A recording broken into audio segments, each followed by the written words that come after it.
The limits of debate in this country are established before the debate even begins, and everyone else is marginalized and made to seem either to be communist or some sort of disloyal person. A kook, there's a word, and now it's conspiracy. See, they've made that something that should not be even entertained for a minute, that powerful people might get together and have a plan. Doesn't happen. You're a kook. You're a conspiracy buff. For we are opposed around the world by a monolithic and ruthless conspiracy that relies primarily on covert means for expanding its sphere of influence, on infiltration instead of invasion, on subversion instead of elections, on intimidation instead of free choice, on guerrillas by night instead of armies by day. It is a system which has conscripted vast human and material resources into the building of a tightly knit, highly efficient machine that combines military, diplomatic, intelligence, economic, scientific, and political operations. Its preparations are concealed, not published. Its mistakes are buried, not headlined. Its dissenters are silenced, not praised. No expenditure is questioned, no rumor is printed, no secret is revealed.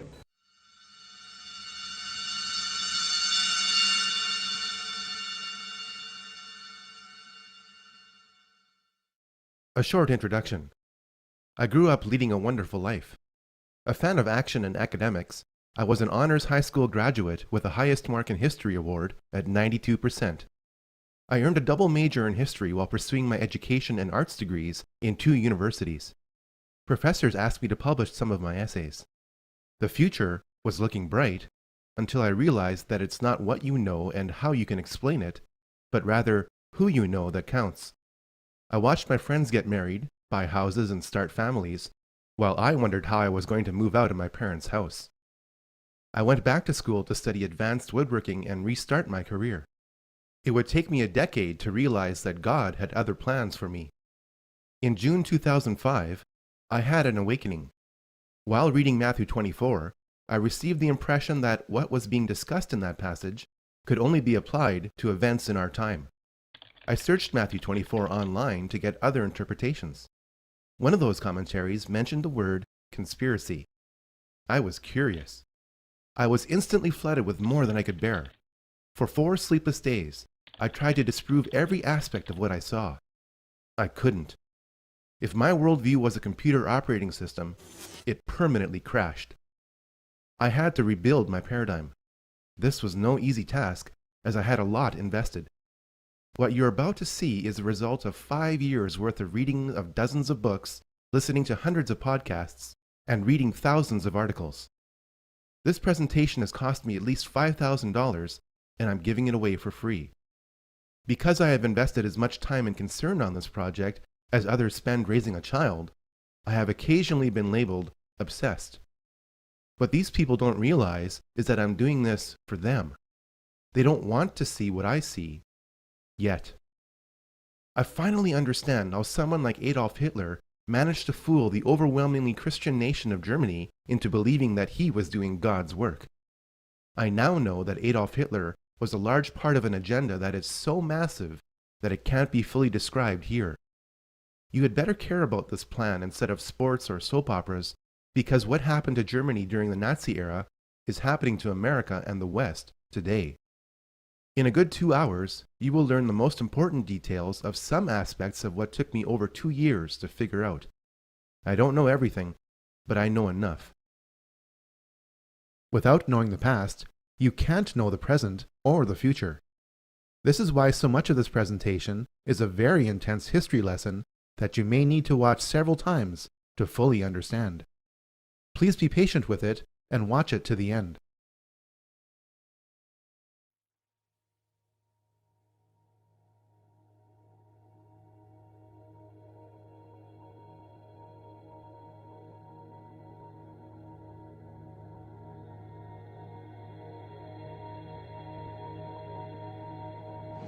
What is at stake is more than one small country. It is a big idea, a new world order.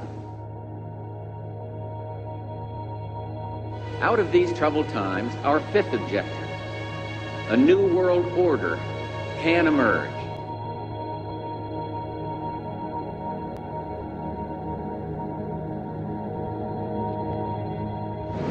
своем движении в другом направлении, к новому мировому порядку, I к think новой цивилизации. even that does not describe why the world has changed so much and why the world has turned so much toward a new world order and a new kind of civilization.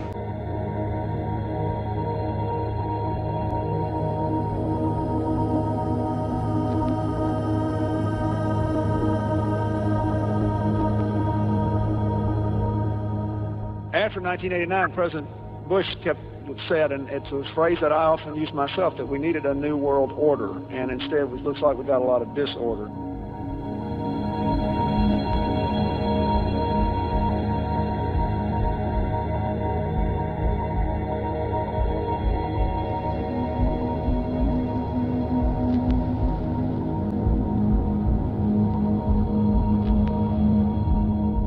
There is a chance for the President of the United States to use this disaster to carry out what his father, a phrase his father used, I think, only once, and hasn't been used since, and that is a new world order. This was a stirring address, in my view, shorter than his father's speech when he announced the New World Order.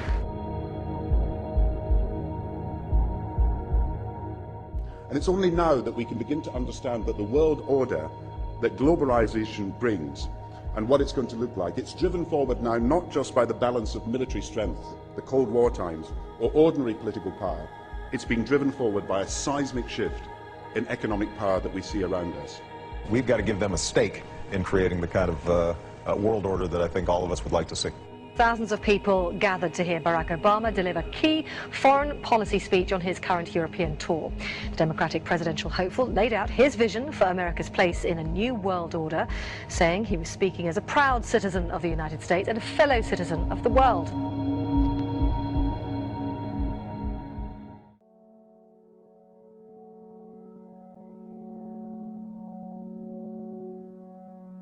This film is about three big ideas. Most of the evil in this world is highly coordinated and is fulfilling biblical prophecy to the letter. Historical and current events are being influenced by evil to make the appearance of the Antichrist highly probable within a generation. Though the world is not yet in an apocalyptic state, the forces of organized evil affect us all now and must be resisted like never before. This film is unique in that it systematically studies the origins, activities, and destiny of evil. If you're a Christian, and even if you're not, you should keep watching in order to reduce the effects of evil. Presentations in this genre make all kinds of predictions about the future, most of which will turn out to be wrong. Instead of dwelling on the future, I'm going to survey the past. Once you know how we got here and then compare our present situation to what the Bible said would eventually happen, you might be interested in its solutions. If you think this is all fluff, then please consider the following question. If the Bible's explanation of evil is just a myth, then why are so many anti-Christians doing everything they can to fulfill that myth? Looks like we should study the New World Order.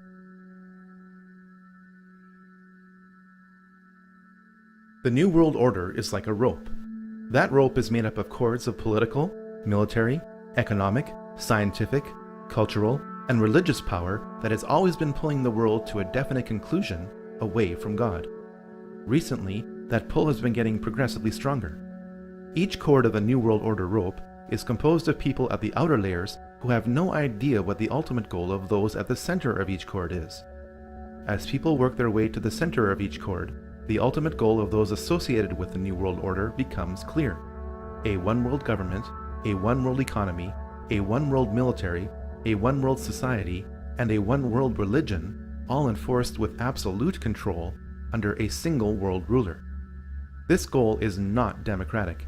In fact, most people will not want this goal to be pursued because it limits their freedom. In spite of popular resistance, this goal is being achieved through secrecy and progressive conditioning to make the public want this goal. There is plenty of evidence that this goal exists. Pat Robertson has written in a book a few years ago that we should have a world government, but only when the Messiah arrives. He wrote, literally, any attempt to achieve world order before that time must be the work of the devil. Well, join me. I'm glad to sit here at the right hand of Satan. The primary driver of the New World Order is religion. After all, people act on what they believe. Financial control is a means by which the New World Order funds its primary tool, which is warfare. We must first understand the tool of warfare before we can grasp the matrix of control being applied to us. Once we understand these systems of control, we can then understand the belief systems of those who are controlling us. All this knowledge is necessary to form strategies of resistance to what you are probably not even aware of. But how did this mindset, control system, and tool of warfare get created?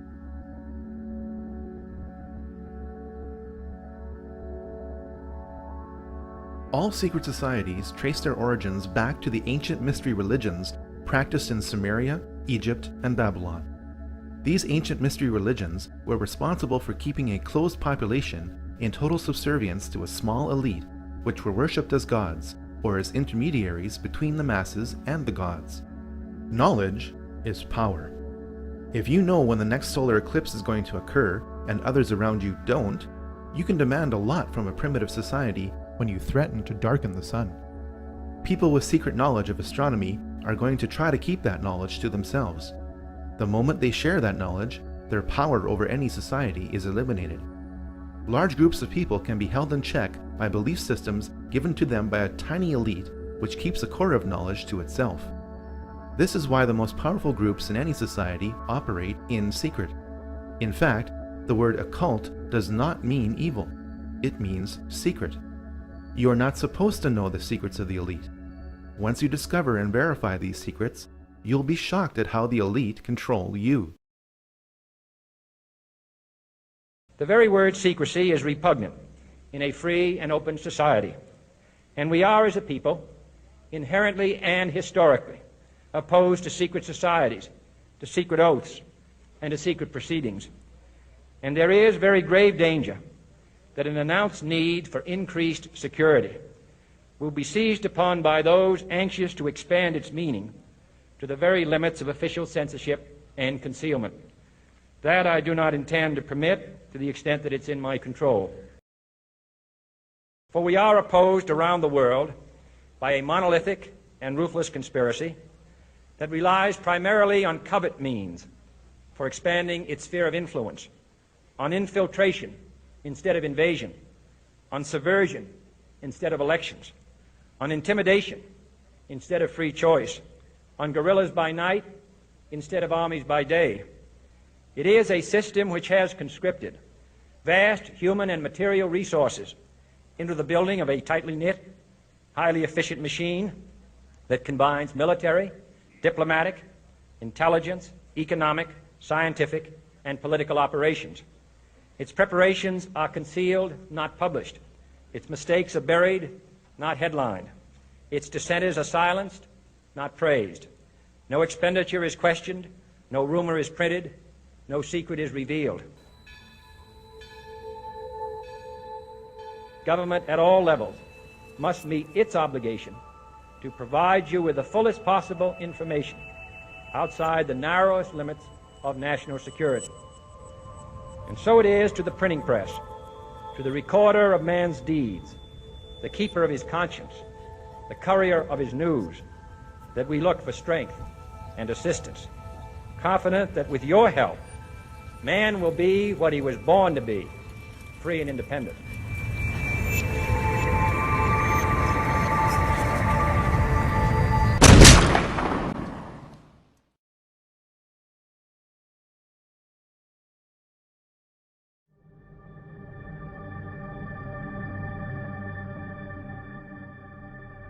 While other cultures were practicing pantheism, the monotheism of the Israelites kept them unique. When the Israelites were true to their faith, they prospered.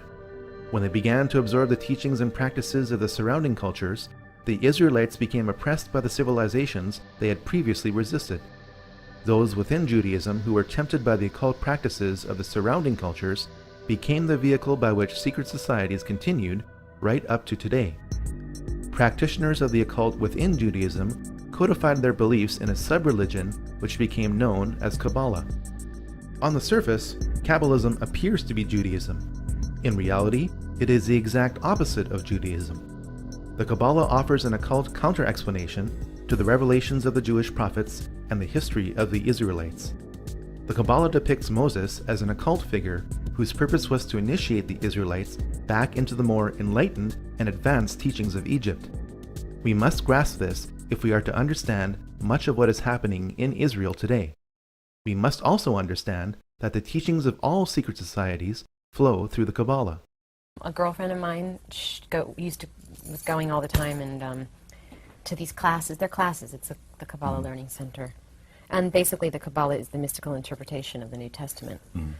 And she kept telling me about this really charismatic rabbi named Eitan who told these great stories, and she kept going on and on about it, and and I said, Susan, I'm not even Jewish. Why are you telling me these things? And she's like, you don't have to be Jewish. Just come and take study, and if you like it, you like it. If you don't, leave.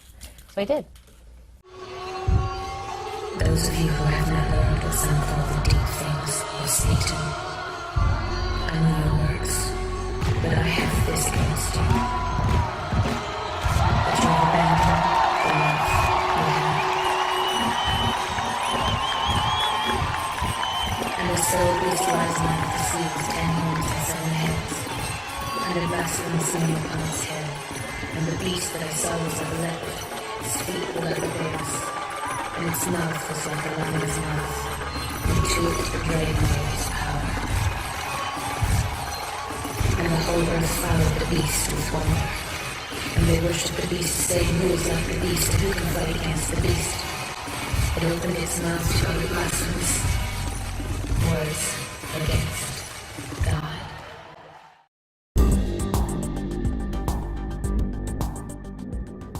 The emergence of Christianity during the height of the Roman era became a problem for the Romans. The more the Roman government tried to suppress Christianity, the more Christianity grew. Please remember that the next time somebody tries to tell you that religion is just a tool of control. Because the Roman government couldn't eliminate Christianity, it eventually decided to merge its belief system with it. The moral decline of the early church can be traced back to the time when Constantine decided to become a Christian for whatever reason. The beliefs of the Babylonians, Egyptians, Greeks, Eastern cultures, and Romans infiltrated much of Christianity as the Roman government merged with Christianity. At the heart of this infiltration was Gnosticism. Gnosticism means salvation through knowledge, while Christianity means salvation through Christ. Gnosticism has always been the primary driver of the New World Order.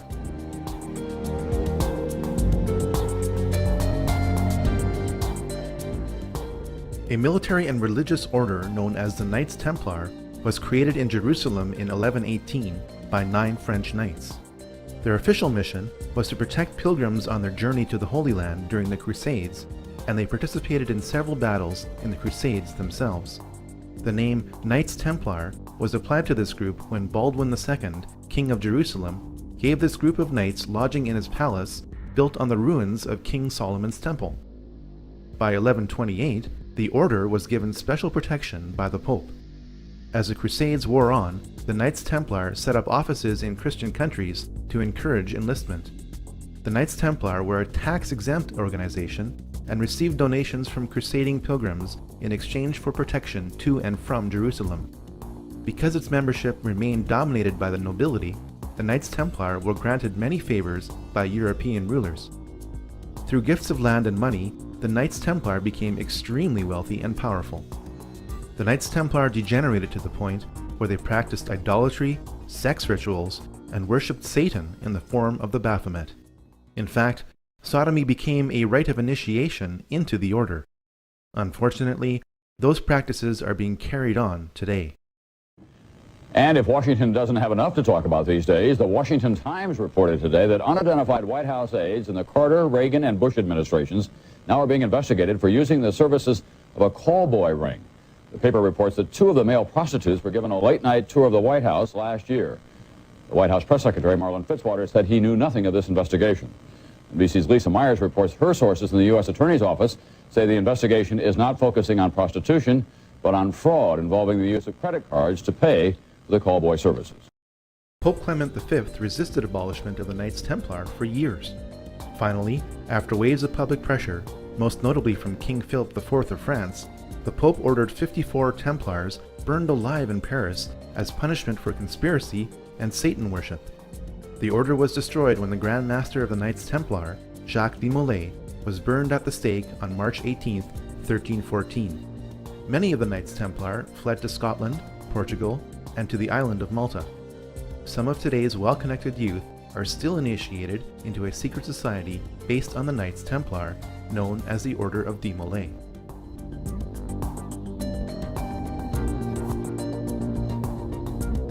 The Rosicrucians were a religious order that combined the beliefs of ancient mystery religions with Christianity. It is not known whether the Rosicrucians were founded independently of the Knights Templar. At some point, these two groups merged and became one. After the Knights Templar were abolished, the Rosicrucians became the key vehicle by which occult teachings were spread throughout Europe.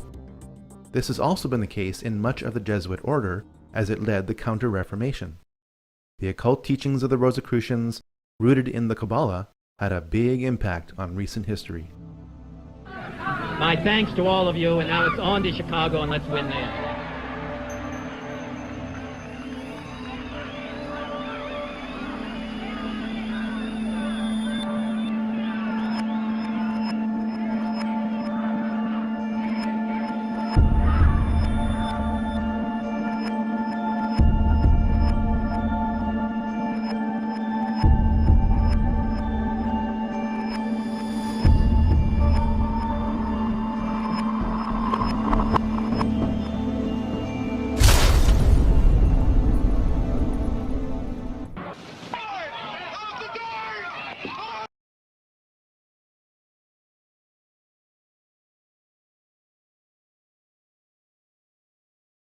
Freemasonry started when the Rosicrucians merged with the stonemason guilds of Europe. From the 1640s onwards, as the construction of grand cathedrals declined, Masons concentrated less on stonework and more on occult teachings. By 1717, the world's first Grand Lodge of Freemasonry was established in London. Freemasons were initially viewed positively by the public for doing good works, and the number of lodges grew rapidly throughout Europe. The age-old satanic desire for power also grew within Freemasonry. A secret society within a secret society, made up of only the highest levels of Freemasons, fathered a ruthless philosophy that is affecting us to this day. On May 1st, 1776, the Order of the Illuminati was born.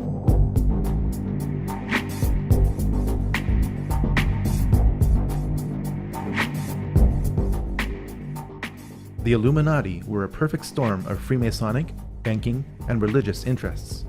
If you are truly interested in separating fact from fiction, what remains as fact about the Illuminati from original sources is most disturbing. By reading Robeson's Proof of a Conspiracy, the goals of the Illuminati become clear. Abolition of all monarchical government and patriotism to it. Elimination of private property and inheritance. Destruction of the traditional family. And eradication of all religion. The Illuminati were an extreme sect of Freemasonry. The effects of these institutions cannot be overemphasized. Over 5,000 years of occult history have been focused into Freemasonry and the Illuminati.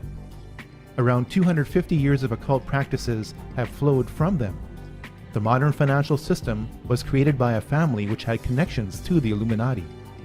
The goals of communism are identical to the goals of the Illuminati. Modern propaganda movements can be traced back to Freemasonry and the Illuminati.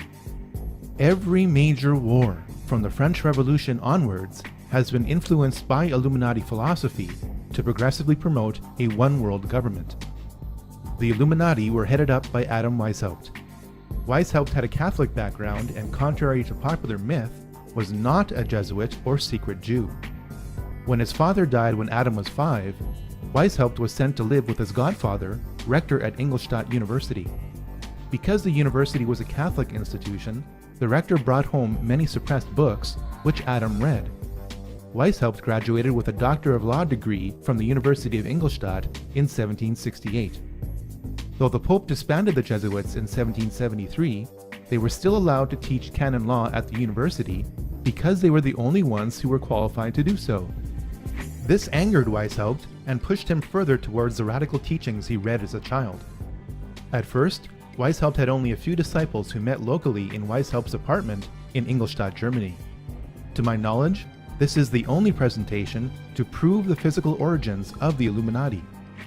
From this upper room, an evil philosophy of extreme rationalism was born. Weishaupt was initiated into the Masonic Lodge of Theodore of Good Counsel in Munich in 1777. Through his growing associations with Freemasons, priests, preachers, professors, dukes, colonels, and counts, Weishaupt worked to weave the Illuminati into the rope of Freemasonry. The nobility wished to become members of the Illuminati to establish more connections to advance their own enterprises and interests. Members of the Illuminati were gradually told the intentions of the group as long as they agreed with them and could be trusted to keep its secrets. In 1782, dozens of participants attended the Masonic Congress of Wilhelmsbad, which became the power base of the Illuminati. At its height, the Illuminati had around 2,000 members. The House of Rothschild was on its way to becoming the most powerful banking family in the world. Mayer Amschel Bauer, a Jewish coin dealer of humble origins, changed his name to M.A. Rothschild. He placed a red shield in front of his banking house, which incorporated a hexagram. The family crest has evolved over time, but maintains this element within it to this day. Mayer Rothschild never became a member of the Illuminati, nor did he finance this movement as is commonly believed. Rothschild did act as banker for two members of the Illuminati. Archbishop Prince Karl Theodor Delberg attained the highest degree within the Illuminati in 1784 and was a traitor for France and Napoleon. He reluctantly emancipated the Jews of Frankfurt in 1811 for a high price, financed by Mayer Rothschild. Karl, Landgrave of Hesse-Kassel, was deeply into the occult and was the main organizer of the Congress of Wilhelmsbad, held at the summer home of Karl's brother, William IX, Elector of Hesse. The House of Hesse built up one of the largest fortunes in Europe by hiring out mercenaries conscripted from its own kingdom to other nobilities. Mayer Rothschild handled the mercenary blood money of the House of Hesse by becoming its banker in 1783. The House of Rothschild grew from its connections to members of the Illuminati, and not because the two were combined. Despite their best efforts at necessary secrecy, the Illuminati were exposed in 1784 by the Bavarian government, which soon issued an edict banning all secret societies. The workings of the order were contained in writings seized by the Bavarian government, which took them so seriously as to publish them in an official document entitled The Original Writings of the Order of the Illuminati, which was distributed to the major governments of Europe. Some members of the Illuminati were arrested, while most fled Bavaria under the edict. This only spread Illuminati philosophy further throughout Europe. Adam Weishaupt went underground and re-emerged under the sponsorship of Duke Ernst II of Saxe-Coburg-Altenburg, where he would continue to write books on the Illuminati until his death. The third cord in the Illuminati rope of control was Jewish revolutionary heresy. Shabbatai Tzvi calculated that the Messiah would come back in 1666. When that didn't pan out, Shabbatai taught that he was the Messiah. Shabbatai would later convert to Islam. Jakob Frank thought that the Messiah would return based on tolerating a finite amount of sin. His main idea is that sin should be promoted and practiced wherever possible so that the Messiah would come back sooner. Eventually, Frank also taught that he was the Messiah and that he was a successor to Shabbatai Tzvi. The revolutionary Frankists were a large group, and some Frankists were involved in the French Revolution. Rothschild welcomed Frankism. When Jacob Frank visited Frankfurt, he became wealthy with money from prominent Jewish families, including the Rothschilds. When the French Revolution was over, the Frankists scattered in Poland and Bohemia, intermarried into the gentry and middle class, and took on the appearance of Christianity. You need to know about the Frankists for two reasons. First, many prominent American politicians appear as moderates, but have a family tree rooted in Eastern European Jewish revolutionary heresy. We have heard that 500,000 children have died. I mean, that's more children than died in Hiroshima. And you know, is the price worth it? I think this is a very hard choice, but we think the price is worth it. You'll be surprised to learn that several key Middle Eastern politicians also share these roots. Second, so many people of Jewish background in Hollywood carry on the Frankist tradition today through constant promotion of sin and the occult. Though they were independent forces, the hand of the Illuminati was influenced by Jewish revolutionary heresy. This hand fit perfectly inside the glove made of Freemasonic fabric, which held the Rothschild money that empowered it.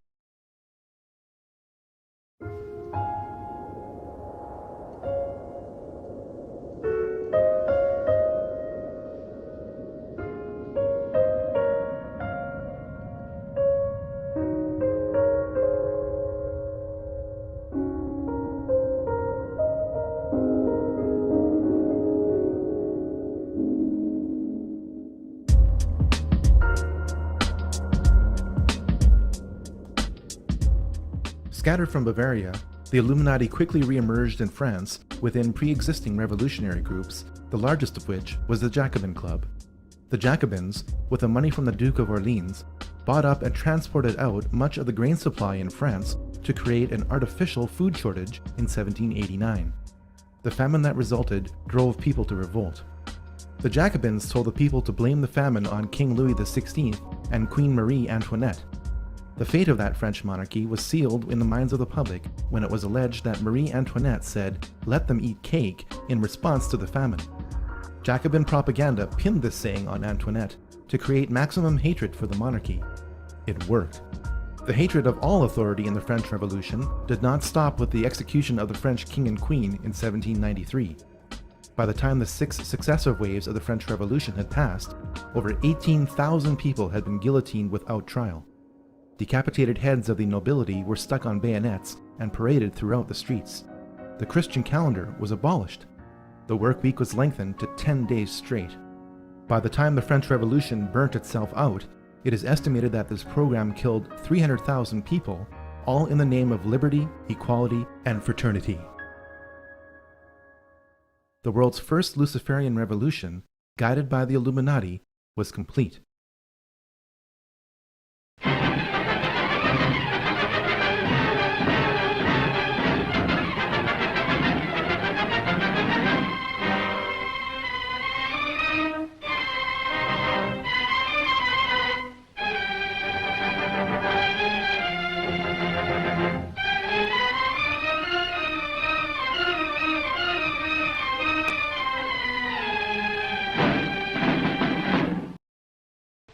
Mama, I have to cheat the tax collector before my own children.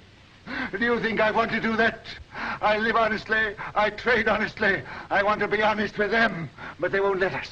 We are Jews, taxed to death, forbidden to learn a trade, forbidden to own land. They keep us in chains, they send men here to rob us. So work and strive for money. Money is power. Money is the only weapon that the Jew has to defend himself with. Oh, Mama! Though Mayer Amschel Rothschild died in Frankfurt in 1812, his empire grew through his family.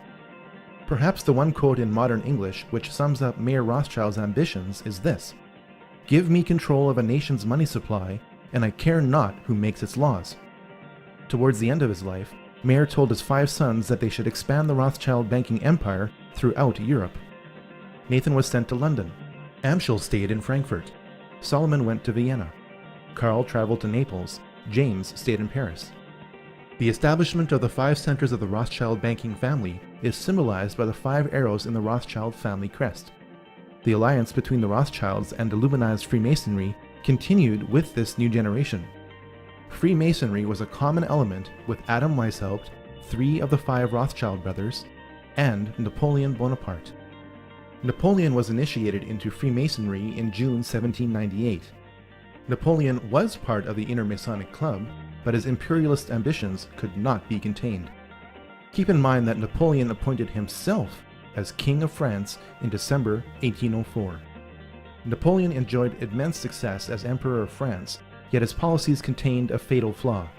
Napoleon's Banque de France, which would provide interest-free loans to the people of France, was a direct threat to the Rothschild banking empire. The Rothschilds decided to defeat Napoleon's army, not through military conquest, but by financial dominance. Napoleon needed so much money to finance his war that he agreed to sell all French territory in America through the Louisiana Purchase of 1804. Nathan Rothschild in England took Prince William's money transferred to Amschel Rothschild in Germany and used it to fund British forces. Jacob Rothschild in France was one of several banks helping to fund Napoleon's army. This means that the Rothschilds were busy funding both sides of the War of 1812.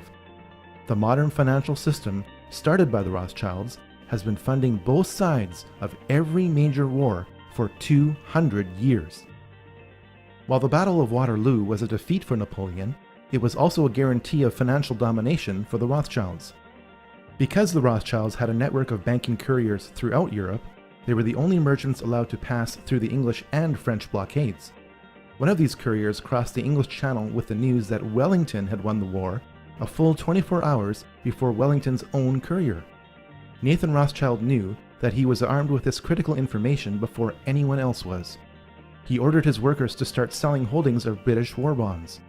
Other traders observed this false maneuver and started selling their bonds in a panic. The bonds became worthless as everyone thought that Rothschild's action meant that Napoleon had won the war. Nathan Rothschild then instructed his traders to buy all the British bonds they could get. When London heard the news that England won the war against Napoleon, British bonds gained a level of value even higher than before the war began. The ownership of such a vast sum of high-value bonds meant that the Rothschilds literally owned the Bank of England. On top of all this, there were the profits to be made from loans to Europe to repair the damage done by Napoleon. From the Battle of Waterloo onwards, the interests of the British Crown and the Rothschilds were so intertwined that the Rothschilds were given titles of nobility. Eventually, through intermarriage, the Rothschilds became royalty.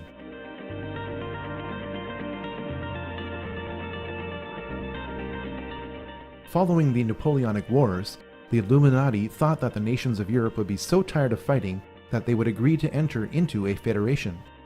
Switzerland was declared to be a neutral country into which member kingdoms could deposit their money.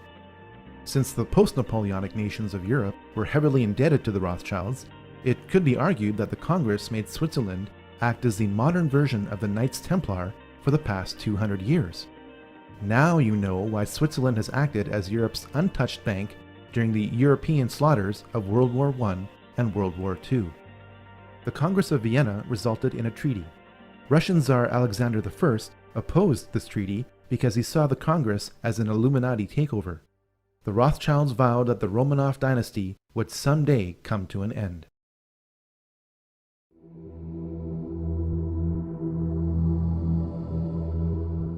Columbus did not discover anything. The Vikings arrived in North America 500 years before Columbus did. Manly P. Hall, the most prolific Masonic author of all time, wrote a compact book in 1944 entitled The Secret Destiny of America. It confirms that the Old World knew about the New World for thousands of years. Columbus sailed to the West because his family and those who paid for his expedition were steeped in Rosicrucianism and wished to lay the foundation of a new world order. One only has to look at the cipher used in his signature for proof of this claim. Much of the occult knowledge of the Knights Templar is carved in stone in Scotland's Rosslyn Chapel. The carvings that line the inner frame above this window are of maize or of Indian corn that grew only in the New World.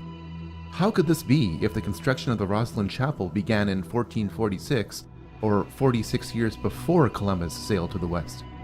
For the answer to this question, we should look at the sails on the ships used by Columbus. They were adorned with the logo of the Knights Templar. From before the time of Columbus until today, America has always had a special place in the plans of the New World Order. The Illuminati in Europe saw the rare positive outcome of the American Revolution and sought to subvert it through the Columbian Lodge of the Order of the Illuminati, established in New York in 1785. Agents of the Illuminati worked to start a new revolution in America so that America would resemble France without the Napoleonic influence. Most of America's founding fathers were deists.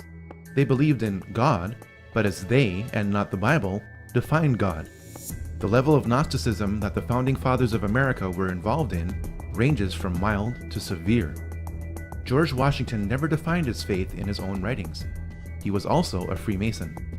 He helped design the street plan of Washington, D.C., which is laid out according to Masonic symbology. Thomas Jefferson also talked about God, but rejected the Bible. In fact, Jefferson wrote his own New Testament, deleting passages and cutting out entire books like the Book of Revelation, which didn't agree with him. Benjamin Franklin talked about God, but rejected traditional Christianity. What is particularly disturbing about Benjamin Franklin is his membership in the Hellfire Club in London. In the late 1700s, a group of Englishmen formed the first Hellfire Club, a fraternity dedicated to drinking, sex, and at times ridiculing Christianity and mocking its sacred rituals. Members met at ruined monasteries to revel in black masses and drunken orgies.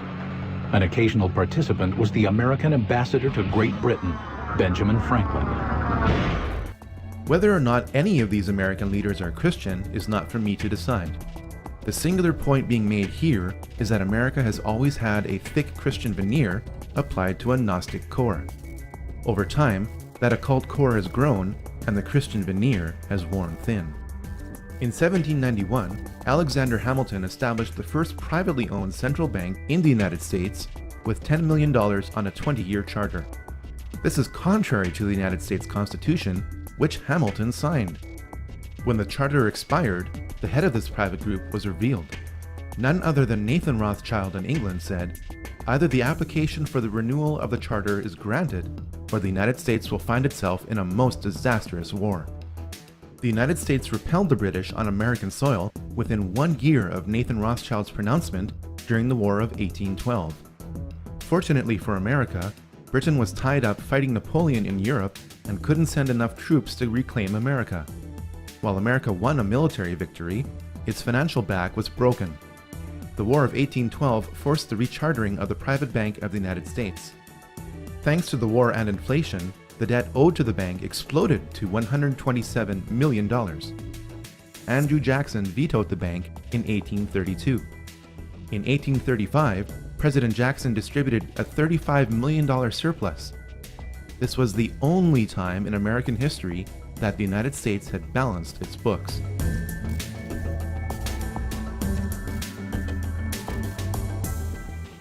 The Rothschilds had their sights set on reclaiming America. A divide and conquer strategy would be used by creating a conflict between the North and the South. The North was to be a British colony annexed to Canada under the control of Lionel Rothschild. The South was to be a French colony given to Napoleon III of France under the control of James Rothschild. Lincoln's main problem shifted from slavery, which he outlawed, to how he was going to pay for the defense of America against the international bankers who were destroying it. Lincoln came up with a brilliant solution called the greenback. The government would print its own interest-free currency that would later be redeemable in gold. The bankers wouldn't stand for this.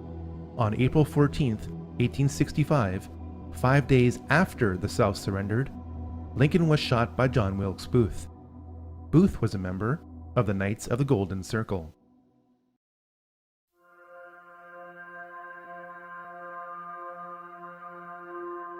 The monarchies of Europe, led by the British royal family, had been involved in the occult for centuries through the sponsorship of clairvoyance. The British royal family is deeply Masonic. The Queen's cousin, the Duke of Kent, is British Freemasonry's Grand Master. There is even a Freemasonic lodge in Buckingham Palace. Though the current Queen says that she is not amused at this, she and her predecessors were often Masonic. It is a fact that much of the European nobility goes back to various houses, especially in England and France, which link the lines of the kings of England and the kings of Jerusalem. Fiction occurs when this link is used to create a mythology which states that the British people, led by their monarch, are one of the lost tribes of Israel. British Israel Freemasons also believe that since America was descendant from Britain, Americans who are of British Masonic descent are also one of the lost tribes of Israel. On the back of the US $1 bill, there exists a Star of David, hidden in plain sight. The British royal family is more German than it is English. Queen Victoria was married to Prince Albert of Saxe-Coburg and Gotha. Under pressure from anti-German sentiment created during World War I, King George V changed his family name to Windsor. When Princess Elizabeth wanted to marry Prince Philip of the House of Schleswig-Holstein-Sonderburg-Glücksburg, she faced the same problem that King George did. Prince Philip renounced his titles and adopted the surname of Mountbatten. All 4 of Prince Philip's sisters married into the German nobility, which embraced Nazi philosophy. Remember that Adam Weishaupt wrote more material on the Illuminati under the sponsorship of Duke Ernst II of Saxe-Coburg-Altenburg. Because Prince Albert was great-grandson of Duke Ernst II and consort to Queen Victoria, the British royal family are direct descendants of Ernst II. Since Duke Ernst II became a member of the Illuminati in 1783, it is not hard to see that the teachings of Adam Weishaupt are being used by the British royal family today. The British monarchy was involved in 2 wars with China over opium. From about the mid-17th century onwards, Europe had a huge trade deficit with China. Europe wanted Chinese tea, silk, and porcelain, but China did not want as much of what Europe had to offer. This trade deficit problem was made worse by the fact that Chinese emperors demanded to be paid in silver and gold coin. The problem was solved when British traders began importing opium into China from India. Large areas of China became addicted to opium. The addiction was so intense that in many areas of China, opium was currency. The conflict between the Chinese emperors and British traders grew so bad that Queen Victoria sent in the British army to fight the Chinese army over opium in 1839 to 1842, and again in 1846 to 1860. When you are told that the British royal family's wealth is based on taxation, don't believe it. It could be argued that the British East India Company occupied India on behalf of the British Crown and its traders. Afghanistan is occupied today by coalition forces. In 2007, 93% of the world's opium production came from Afghanistan. The 2006 Afghan opium harvest was also valued at $3 billion. Ahmad Wali Karzai, brother of Afghan President Hamid Karzai, is intimately linked with the export of opium from Afghanistan. He is also on the CIA payroll.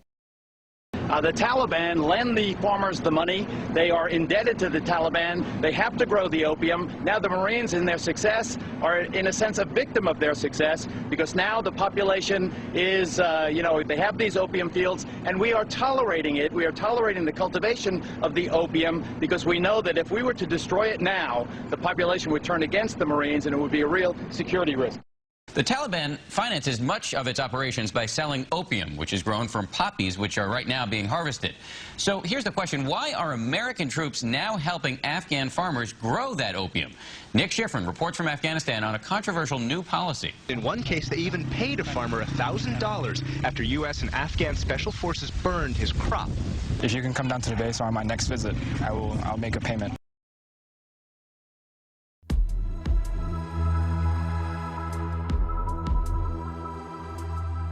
The Round Table groups are the most influential and interconnected secret societies in the Western world.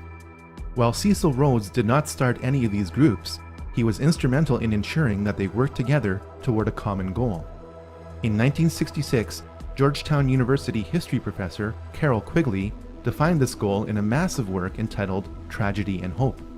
One of the members of the Round Table groups sponsored Carroll Quigley, who was given access to their secret records to produce what the group thought would be an internal publication. As a teenager, I heard John Kennedy's summons to citizenship. And then, as a student at Georgetown, I heard that call clarified by a professor named Carroll Quigley, who said to us that America was the greatest nation in history because our people had always believed in 2 things: that tomorrow can be better than today, and that every one of us has a personal, moral responsibility to make it so.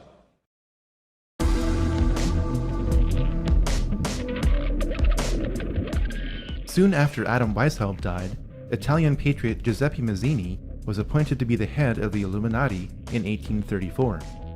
Mazzini became a 33rd degree Mason while attending Genoa University. The most important thing about Mazzini is that he formalized the Mafia.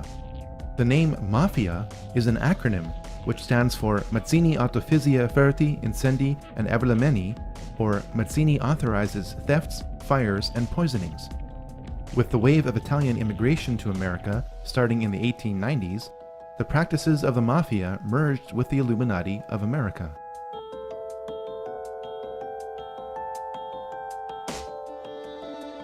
Next to Adam Weishaupt, Albert Pike is the most influential Freemason in history. Pike was asked by American Freemasons to reform its rituals. He did so in a Masonic handbook entitled Morals and Dogma of the Ancient and Accepted Rite of Freemasonry, published in 1871. The Knights of the Golden Circle, or KGC, was a Masonic organization dedicated to establishing a golden circle of territories between Mexico, Central America, the Caribbean, and the southern states, which would officially sanction slavery. Albert Pike was associated with the KGC and created several spin-off groups from it, including the Ku Klux Klan. While he was Sovereign Grand Commander of the Scottish Rite of Freemasonry, Albert Pike created his own office of Chief Justice of the KKK. This is also borne out at the location of his statue, which is in Judiciary Square in Washington, D.C. Albert Pike is responsible for inflaming racial tensions that were the official cause of the U.S. Civil War. Now you can understand how the American Civil War was really about who would control the money supply of the United States, and that slavery was a secondary issue in this conflict.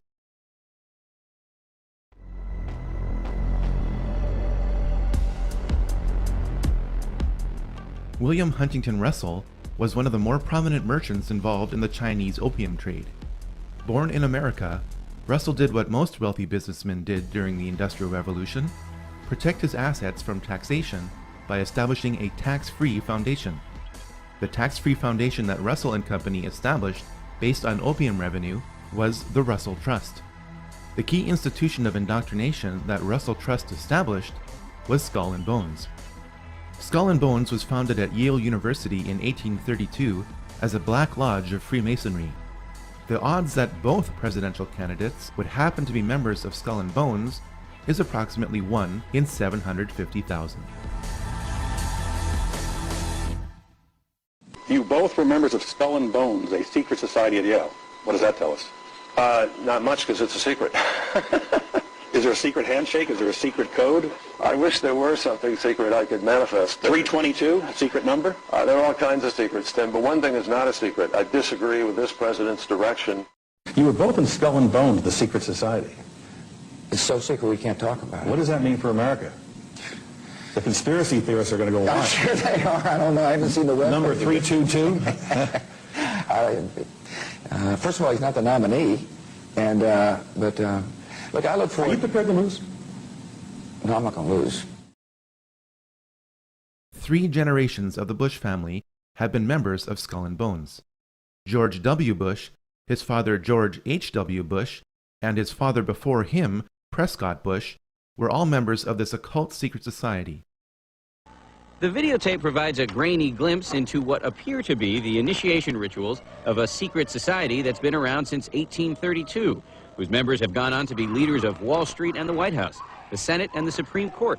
They're sort of trying to scare the initiates, make them, disorient them, frighten them. New York Observer investigative reporter Ron Rosenbaum accompanied a team of Yale students who shot these pictures 9 days ago. Rosenbaum's curiosity about Skull and Bones was permanently piqued when, as a classmate of George W. Bush, he lived right next to the Tomb, the group's heavily fortified home. From their perch, Rosenbaum and his cohorts taped the Tomb's courtyard. What they captured, they say, was initiates, known as neophytes, being forced to kiss a skull, then members performing a mock killing. It may look like your average fraternity nonsense, but Rosenbaum says it's not. Even though it may seem silly to us, it seems to mean something to them, and you can't argue with the success of Skull and Bones. It has been alleged by members of Skull and Bones that it was Prescott Bush who stole the skull and bones of Indian Chief Geronimo and placed it in the tomb as a source of spiritual power. George W. Bush never apologized for his activities in Skull and Bones. One of the first things he did as president was appoint many of his fellow bonesmen to positions of power. President Bush has tapped 5 fellow bonesmen to join his administration. Most recently, the head of the Securities and Exchange Commission, William Donaldson, Skull and Bones, 1953. Does that relationship, forged with all this mumbo-jumbo and coffins and skulls and bones and all of that stuff, Does that become, in some cases anyway, stronger than family, faith? Absolutely. You know, they say the motto at Yale is for God, for country, and for Yale. At Bones, I would think it's for Bones.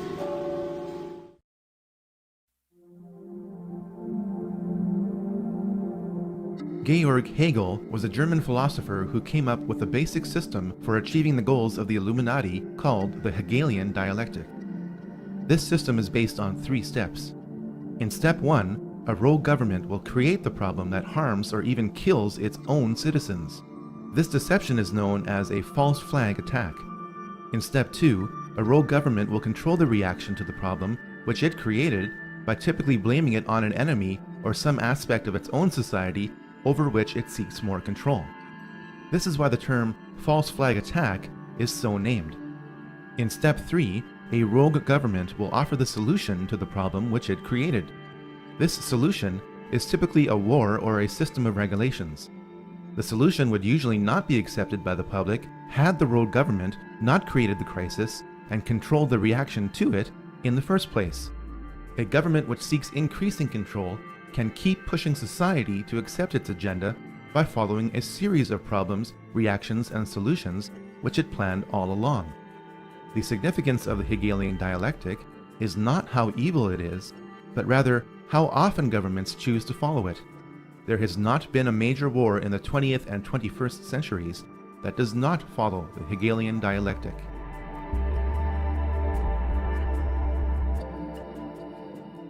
Though his family converted to Christianity, Karl Marx became a Satanist during his university years.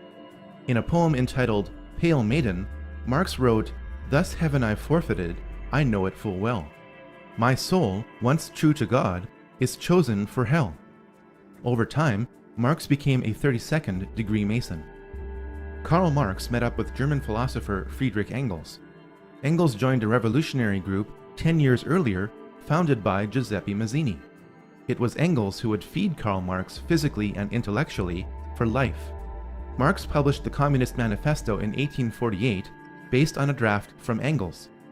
The manifesto was commissioned by the Communist League in London, whose history can be traced back to the Jacobin Club and the Illuminati. The foundations of communism are identical to the goals of the Illuminati. Karl Marx was always looking for money.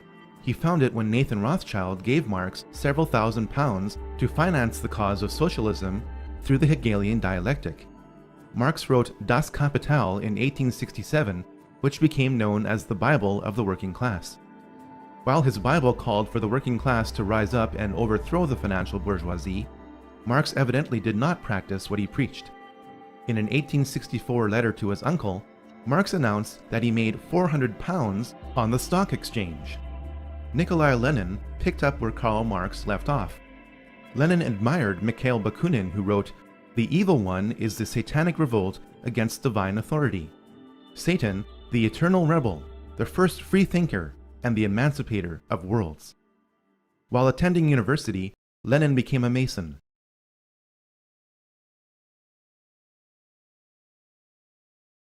Stopped by Andrew Jackson and delayed by Abraham Lincoln, the international bankers finally seized control of the financial system of the United States. On December 23, 1913, the Federal Reserve Act passed through Congress when most congressmen were home for Christmas. President Wilson promised to sign the Federal Reserve Act in exchange for campaign contributions. This unconstitutional act allowed a private group of international bankers to print pieces of paper as money which would be loaned out to the government at interest. Leading directly or indirectly through their agents, the most prominent members of this group were J.P. Morgan, J.D. Rockefeller, Jacob Schiff, and Max and Paul Warburg. Every member of this group was connected in different ways to the Rothschilds. The international bankers wasted little time in doing what they do best: finance wars.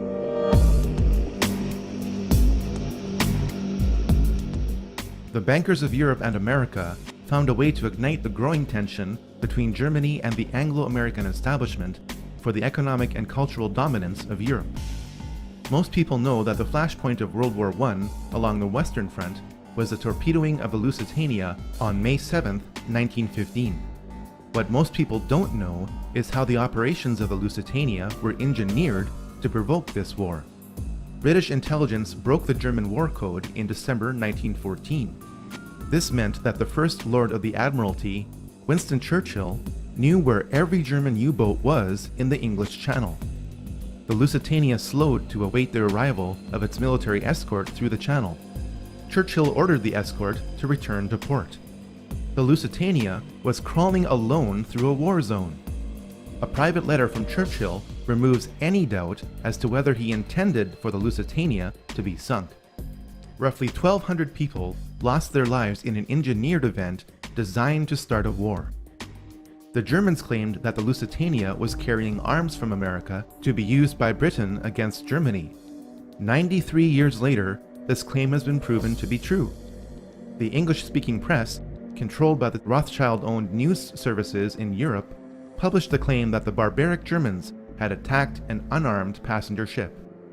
This ignores the fact that the German government placed warnings in New York newspapers reminding passengers that the ship would be sailing into a war zone. The best example of how the Illuminati bankers funded both sides of World War I was given through Max and Paul Warburg. Paul Warburg's firm of Kuhn, Loeb and Company was in charge of Liberty loans, which helped finance the American military. Max Warburg's firm of Warburg and Company helped finance the German military. The Rothschilds were unable to control Russia because of the Tsar until World War I, when the alliance between the European and American bankers was complete. Jacob Schiff spent $20 million in gold to finance the Russian Revolution through Leon Trotsky, who was exiled in style in New York. Of the 384 commissars that were to make up the new Russian government, 264 had come from the United States. When the ship carrying the men and materials for the revolution were seized at the port of Halifax by Canadian authorities, President Wilson secured their release by stating that if they weren't let go, the US would not enter the war. Lenin, exiled in Switzerland, promised to make peace with Germany if he overthrew Russia's temporary government. He was placed in a sealed railway car with $5 million in German gold and was sent to Russia. When the elections were held in November 1917, Lenin's communists received only 24% of the vote. Lenin had to use force in order to represent the people. The United States stepped in with enormous amounts of food and relief supplies as famine gripped Russia while Lenin took control of it. This opened the door for American industrialists and financiers like J.D. Rockefeller to build the infrastructure of Russia. The net effect was that America continued to support the communist revolution. This support was extended as power was transferred from Lenin to Stalin in spite of Stalin's ruthlessness. World War I ended according to the master plan of the 20th century Illuminati financiers. They knew that communism could only continue so long as capitalism supported it. The financiers also knew that the oppressive chains of the Treaty of Versailles would be broken by a leader who would eventually rise up from within Germany. Welcome to the first round of Problem, Reaction, and Solution.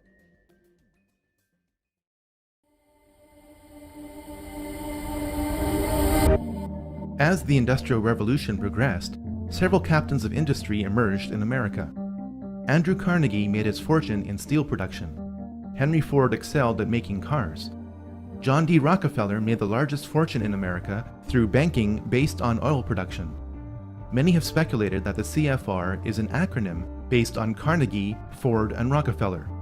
While this may not be the case, all three of these men have had a financial stake in the CFR, which was officially formed in New York in July 1921. Its logo features a rider on a white horse giving a Masonic salute. The Latin word in the logo means everywhere. The CFR in New York is the counterpart to the Royal Institute in London. Both groups are members of the Round Table groups. The same bankers which established the Federal Reserve in 1913 funded the CFR through dozens of tax-free foundations. If you want to catch a ride in the Anglo-American machinery of the Illuminati today, you will agree to be told what to do. It's good to have an outpost of the council right here down the street from the State Department. We get a lot of advice from the council, so this will mean I won't have as far to go to be told what we should be doing and how we should think about the future. It's good to be back at the Council on Foreign Relations. As Pete mentioned, I've been a member for a long time and was actually a director for some period of time. I never mentioned that when I was campaigning for re-election back home in Wyoming. The goal of the Royal Institute and the CFR is nothing less than one world government. In 1950, CFR member James Warburg testified before the Senate Foreign Relations Committee and said, "We shall have world government whether or not you like it, by conquest or consent." You would think that the CFR would be the talk of the American mainstream media, but the CFR dictates what will make the American news and how it will be presented to reporters in key positions who are along for the establishment ride.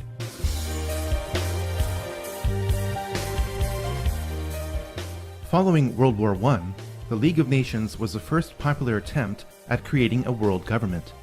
The League was promoted as the way of providing a collective security, since an attack on any one member of the League would be considered an attack on all.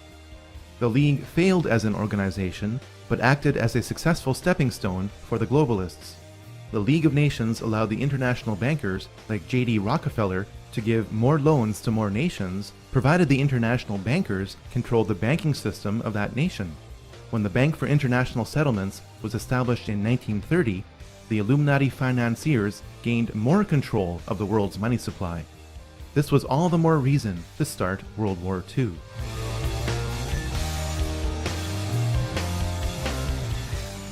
We must understand political Zionism up to World War I if we are to understand the entire foundation of the 20th century. Austrian Jew Theodor Herzl published a book in 1896 entitled The Jewish State. It proposed a Jewish state to cure the problem of anti-Semitism. The Rothschilds founded the Zionist Federation of Great Britain in 1897 to promote political Zionism with Theodor Herzl as president. We must stop our survey of political Zionism at this point to carefully define it.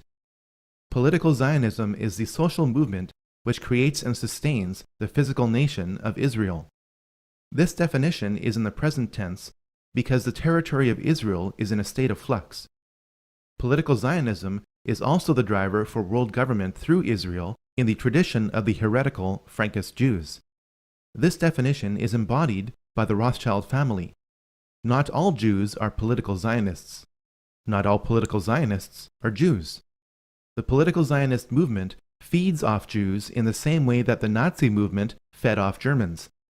Political Zionism is the greatest enemy of the Jews.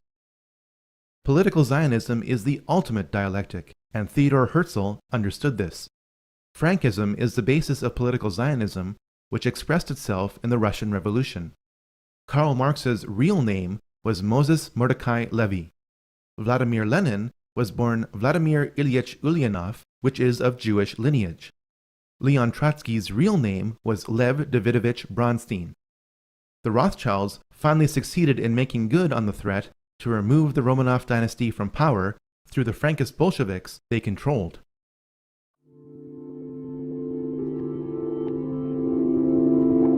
Adolf Hitler was offered as the manufactured solution to the burden imposed upon Germany by the Treaty of Versailles. The event Hitler created to take control of Germany was engineered through a false flag attack. We now know that Hitler had his henchmen set fire to the German parliament, known as the Reichstag, in 1933. The fire was blamed on communist agent Marinus van der Lubbe in a huge show trial. In reality, van der Lubbe was a mentally handicapped individual picked up off the streets. Hitler's mighty war machine was funded and created by Wall Street. The Treaty of Versailles induced Germany to default on its debt. The Dawes Plan replaced the treaty after 5 years and allowed links to be made between American and German industry and finance. From the mid-1920s to the late 1930s, through the Bank of International Settlements, over $135 million was loaned to the German electrical, steel, and chemical industries from Wall Street. The profits on these loans were considerable. Without the technology for extracting petroleum from the German coal fields, supplied by Rockefeller-owned Standard Oil of New Jersey, the Nazi war machine would have ran out of gas. One of the funders of the Nazi war machine was Prescott Bush, father and grandfather of 2 U.S. presidents. According to files from the U.S. National Archives, Prescott Bush was a partner in Brown Brothers Harriman. This was one of the corporations used by industrialist Fritz Thyssen to move assets between America and Germany. Prescott Bush's assets in Union Banking Corporation were seized under the Trading with the Enemy Act in 1942, after America entered the war. The Bush family fortune was built in part from funding the very enemy that would kill over 400,000 American troops. May I introduce our co-editors for this edition of the Longines Chronoscope. Our distinguished guest for this evening is the Honorable Prescott Bush, United States Senator from Connecticut. I think we have made, just in this year, very marked and noticeable progress in connection with the Cold War. Included in that, too, should be our efforts to get at this subversion business within our own government. The ideologies of the Nazis and the Communists were set against each other by the Illuminati financiers in a dialectical struggle. Both ideologies are flawed and use the same means to produce the same result. The Illuminati financiers chose to eliminate the Nazi movement and preserve communism for one very important reason. Hitler started to print money just like the Federal Reserve. At this point, all of Europe was tied up in war with itself. The problem and reaction stages of World War II would only be solved through America. America entered World War II based on the Pearl Harbor attack that was allowed to happen and deliberately made worse. The Japanese signals indicating the time, place, and resources to be used in the attack were remotely intercepted and sent to President Roosevelt. President Roosevelt chose not to relay the information to Pearl Harbor. America now had the excuse to attack Germany, even though Germany never attacked America. The Japanese were ready to surrender in February 1945, but 2 nuclear bombs were dropped on them after this date instead of being used in Europe. The madness of World War II accomplished several things for the Illuminati financiers. Profits could be generated by rebuilding Japan and using it to provide cheap labor to flood America with inexpensive goods. This would accelerate the long-term planned process of bringing down America, just as China is being used to help finish the job today. Communism was allowed to consume half of Europe in order to lock America and the Soviet Union in a new dialectical struggle and a new opportunity for profit. Most importantly, World War II paved the way to create the United Nations and the Nation of Israel. It must be noted that the top 4 players of World War II had ties to the occult. Hitler was deeply involved in the black arts. He joined a group focused on esoteric teachings called the Thule Society. This is where the logo for the Nazi Party came from. The occult foundation of Nazi philosophy was laid by Dietrich Eckart, not by Adolf Hitler. Joseph Stalin was involved in Freemasonry. Here we see him giving the same sign of the hidden hand, the same hand sign of Freemasons Napoleon and Solomon Rothschild. Franklin Roosevelt was a 32nd degree Mason. Winston Churchill was a member of 2 Masonic lodges, including a Druidic lodge. When you look at a photograph of the 3 main characters involved at the Yalta Conference in February 1945, keep in mind that all 3 were Freemasons.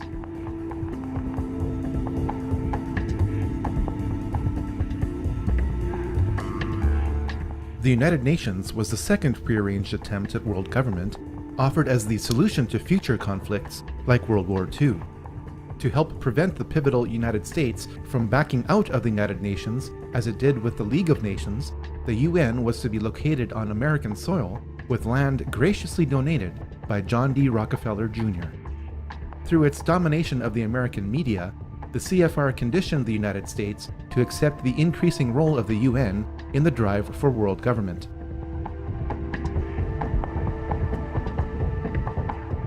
Political Zionism, a tool of the Rothschilds, clearly expressed the desire to create Israel long before World War II. This is documented in the Balfour Declaration of 1917. Arthur James Balfour of the British Foreign Office announced that it was the will of His Majesty's government to establish a Jewish homeland in Palestine. This official policy was given to the World Zionist Federation of Great Britain, headed by Lord Rothschild, over 30 years before Israel was created. James Balfour, a willing tool of the British Freemasonic crown, was awarded many Masonic royal titles for this and other services rendered. Political Zionism used and magnified the anti-Semitism of the Nazi movement to create Israel. As soon as Hitler took power in 1933, many Jews around the world boycotted German goods. The political Zionists in Palestine negotiated a secret deal with the devil. In return for the transfer of 60,000 Jews and $100 million to Palestine, political Zionists would halt the worldwide Jewish-led anti-Nazi boycott that threatened to topple the Hitler regime in its first year. Over 40 million Chinese died in a 25-year period under the dictatorship of Mao Zedong, yet all you probably know is the phrase 6 million Jews. If you question the scope and purpose of the Holocaust, you will be labeled a Holocaust denier. The Holocaust of the Jews has been ground into the public consciousness by the political Zionists who used and inflated its horror to justify their goal. Theodor Herzl's dream was realized when the flag he proposed, based on the Rothschild hexagram, flew over Israel in May 1948.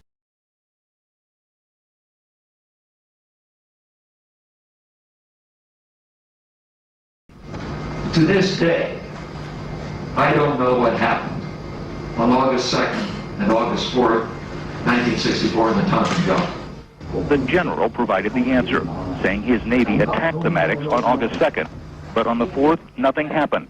There was absolutely nothing, he said. The revelation may be important to historians. They have argued for years that the second incident on August 4th never occurred, but Lyndon Johnson used it to justify air attacks on Vietnam and broaden the scope of the war. Events afterwards showed that our judgment that we'd been attacked that day was wrong. It didn't happen. Repeated acts of violence against the armed forces of the United States must be met.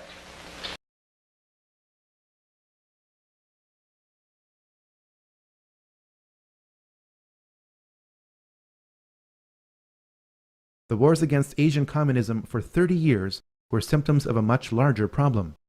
The problem was that the Illuminati financiers were using a new dialectic to control the world. By pitting the capitalist West against the communist East, the world was locked in a state of bipolar tension with little chance of truly breaking free. The arms race between America and Russia was the best symbol of this tension. Russia was given the tools and technology to make the atom bomb by the American establishment in 1944. In spite of this, Russia and America spent over $5 trillion on weapons that would have guaranteed mutually assured destruction many times over. In his closing speech to the nation in January 1961, President Eisenhower warned about the military-industrial complex.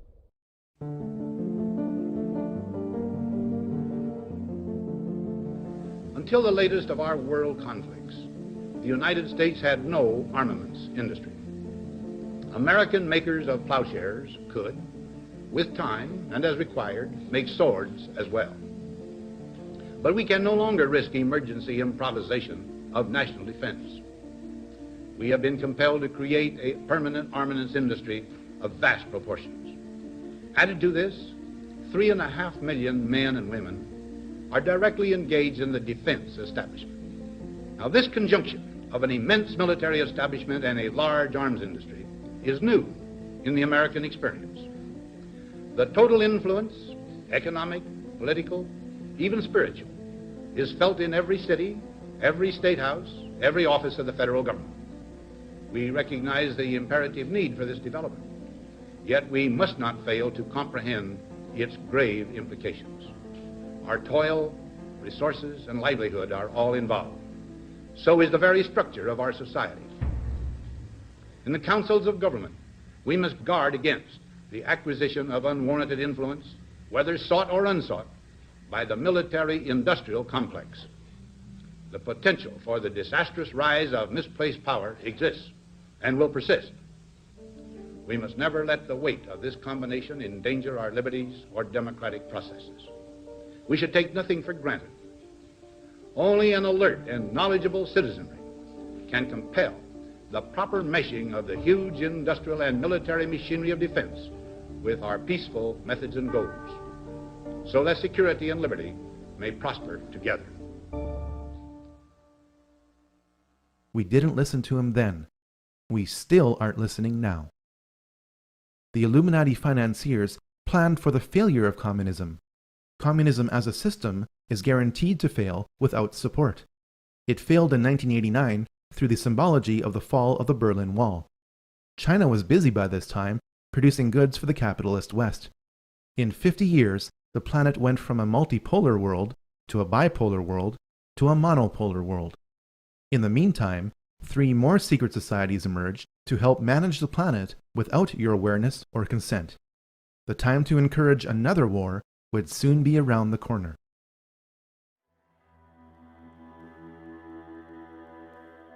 The Bilderberg Group got its name from the Bilderberg Hotel in Oosterbeek, Holland, the site of the group's first modern meeting. It was founded by Prince Bernhard of the Netherlands in 1954, though its practices can be traced back to the Knights Templar. The Bilderberg Group was originally concerned with a regional Europe for the benefit of its members at the expense of national sovereignty. Over time, its scope has broadened to include balanced membership mainly from NATO countries. Many members of the CFR are also members of the Bilderberg Group. Once a year in 5-star hotels between Europe and North America, around 100 influential people gather together to determine the future of the planet for the next 1 or 2 years. The membership and accomplishments of the Bilderberg Group have been impressive. Presidents are chosen by this group. When Queen Beatrix and David Rockefeller get together at a Bilderberg meeting, you are looking at the 2 people on the planet who control the lion's share of the world's oil supply. The 2008 oil price and credit boom and bust were planned events according to leaks from the Bilderberg Group in 2006. The Bilderberg Group also created the European Union.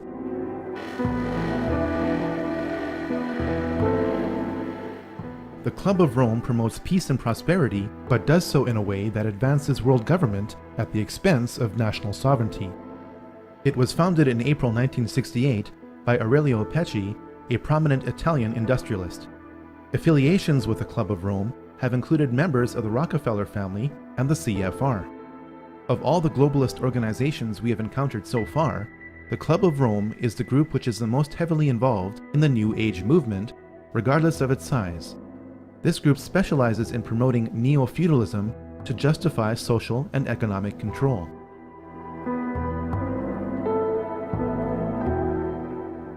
The Trilateral Commission was created in 1973 by David Rockefeller to launder money.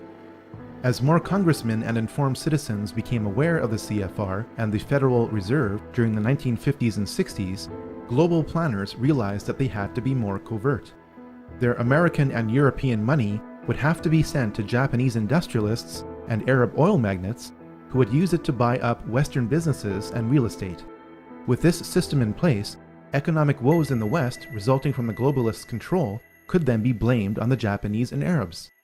Arab leaders who couldn't agree on anything for centuries suddenly came together to create the OPEC oil embargo of 1973. High gas prices made the Americans flock to Japanese cars. This system of Western, Eastern, and Middle Eastern trade promoted global interdependence and made lots of money.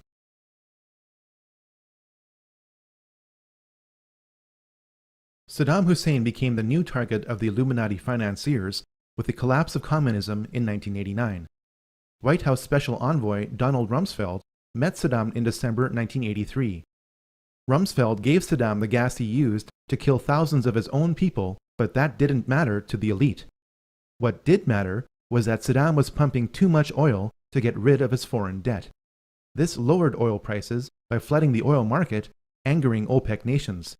It also lowered the value of the US dollar because it was the world's reserve currency and oil is traded in US dollars. Saddam was becoming independent and had to be stopped. US Ambassador to Iraq, April Glaspie, met Saddam in July 1990.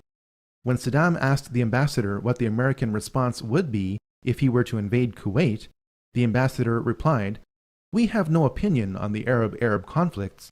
such as your dispute with Kuwait. Saddam bit on the bait and invaded Kuwait 1 month later. Operation Desert Storm followed in 5 months in January 1991. Saddam's army was destroyed in 5 weeks. While I was there, I saw the Iraqi soldiers come into the hospital with guns. They took the babies out of the incubators. Took the incubators and left the children to die on the cold floor.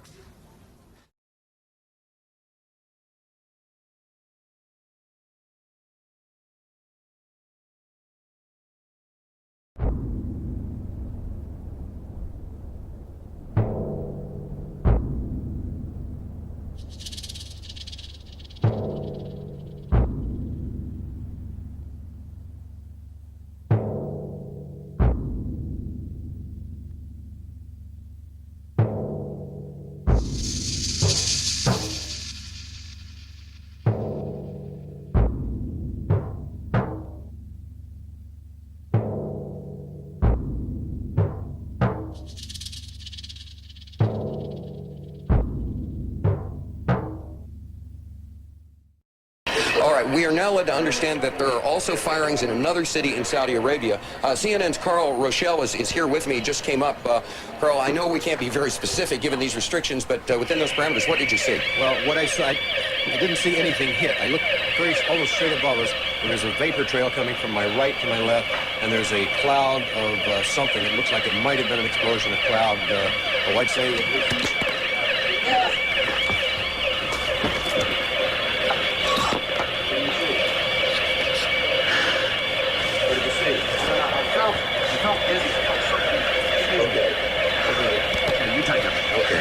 My apologies for that. He's putting on a gas mask.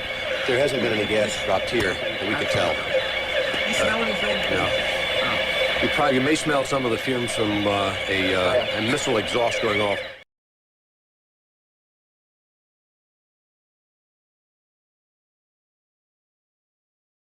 Je suis un journaliste américain.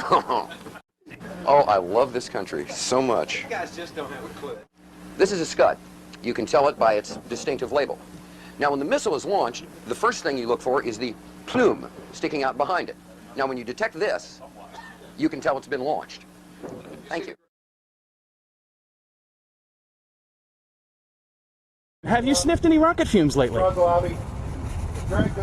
You got a gas mask around, bud? Oh, I get it. Oh, I see. That's good. And... Yeah, I thought it was.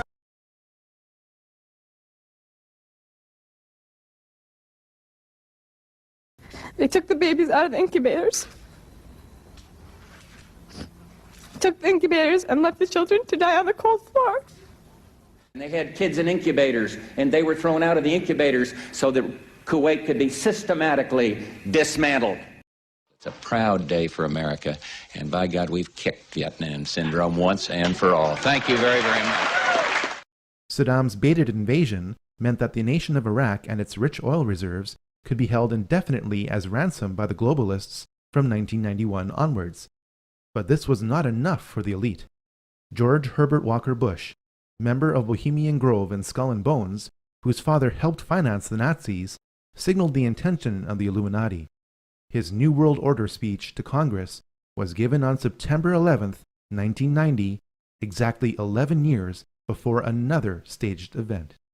The crisis in the Persian Gulf, as grave as it is, also offers a rare opportunity to move toward an historic period of cooperation. Out of these troubled times, our fifth objective, a new world order, can emerge.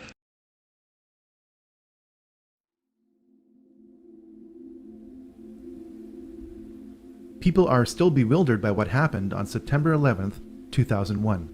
This brief study cross-examines the mechanics, the men involved, and the motives for what happened on that day. Most people assume that Flight 93 was crashed by its passengers after they overtook the terrorists who controlled it. After all, it left a scar in the earth. Here's the problem. According to a USGS aerial survey, that scar existed in 1994 or earlier. At this point, we have two choices. We can choose to believe that a full-sized airliner being fought over can crash into topsoil in precise alignment with a pre-existing scar, leaving that scar relatively intact. We can also choose to believe that only part of the plane landed within that scar. The first option would violate the patterns of hundreds of airplane crashes over decades. The second option forces us to ask whether pieces of the plane were found in other locations. Indeed, this is the case. Small pieces of the plane were spread out over a debris field several miles long. This forces us to ask how the plane disintegrated. According to retired Colonel Don de Grand Pre, it was shot down by a member of the Air Force.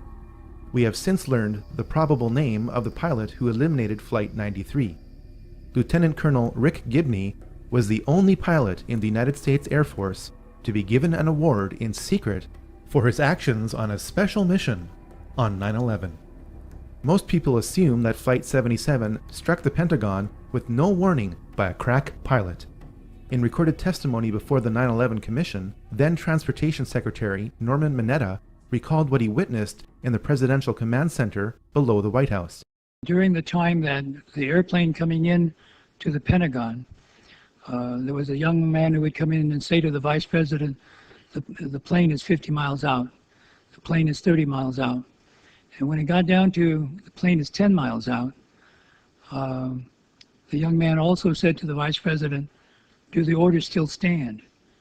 And the Vice President turned and whipped his neck around and said, of course the orders still stand. Have you heard anything to the contrary? This testimony proves that the Vice President was aware that something was approaching the Pentagon. Hani Hanor is alleged to have hijacked Flight 77 and flown it into the Pentagon. Here's the problem. The flight parameters for Flight 77, obtained under the Freedom of Information Act from the National Transportation Safety Board, indicate that the flight deck door remained closed once the plane was in flight.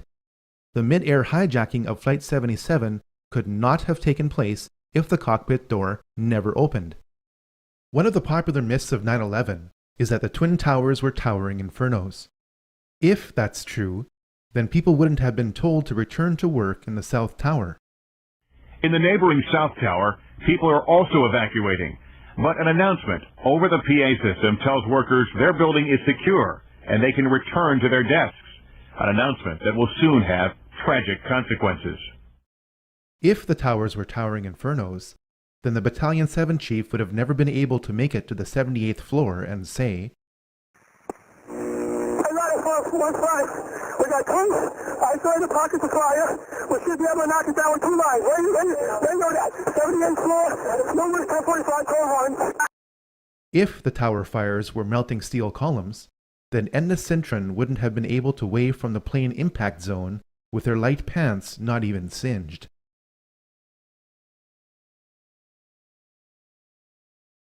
The collapse of Building 7 forces us to consider other possibilities for the collapse of the Twin Towers. Here's the problem. Building 7 was not hit by a plane and not splashed with burning jet fuel, yet at 5:20 p.m. on September 11th, Building 7 fell exactly like the Twin Towers did. For the third time today, it's reminiscent of those pictures we've all seen too much on television before, when a building was deliberately destroyed by well-placed dynamite to knock it down. The most logical explanation for the building collapses on September 11th is the most outrageous: through the use of explosives. All explosives leave residues. A 2009 peer-reviewed scientific paper has been published in the Open Chemical Physics Journal proving that explosive residues of specialized thermite, which could only have been made in advanced military labs, were found in preserved dust samples from the remains of the buildings. Jet fuel is premium-grade kerosene which cannot melt steel. Thermite is a mixture of iron oxide and aluminum. When ignited, it burns at over 2,500 degrees Celsius to instantly liquefy steel. There is plenty of evidence that thermite was used on that day and that it kept reacting for weeks after the buildings collapsed. You'd get down below and you'd see molten steel running down the channel rails, like you're in a foundry. Yeah, like lava. Like lava. In addition to thermite, Two other types of explosives were used to level 3 buildings on 9/11. The job of the shape charge is to cut steel H-beams. The way we do this is by cutting the beam at an angle, which, through a series of beams cut at the same angle, will tend to make the building shift over and walk. Shape charges were used to slice through posts at an angle, not straight across, for a reason. The 4-1 should have taken a couple of companies that they were leaving back. Go gas another. Keep your eye on that building as they coming down. Building is about to blow up. Move it back. You want to call your mother or something? You gotta get back up here. We made it outside. We made it about a block. We made it at least 2 blocks, and we started running. Floor by floor instead of popping out. It was if they had detonated. Yeah, if they were planned to take down a building. Boom, boom, boom, boom, boom, boom, boom.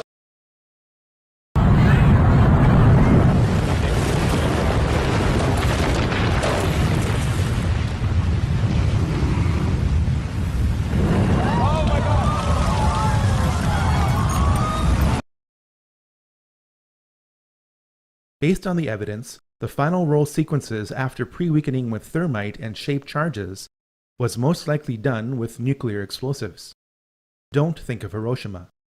If the United States Army was loading nuclear shells by hand into howitzers 50 years ago, what do you think is available in the 21st century? The evidence for the use of nuclear explosives on 9/11 is substantial. A government report tried to spin the appearance of the radioactive isotope tritium at ground zero in concentrations dozens of times higher than the surrounding area. Hundreds of cars at ground zero burst into flames from the inside out. This is explained with the characteristic electromagnetic pulse of nuclear explosions overloading the vehicle's electronics, causing the vehicles to ignite. It would be foolish to conclude that aviation-grade kerosene would cause this kind of selective damage while leaving truckloads of loose paper around the site untouched. Toxic fumes produced by fires from the continuously reacting thermite and radiation from the final roll sequences explain why 7 out of 10 people with significant exposure to ground zero are dying from a host of illnesses.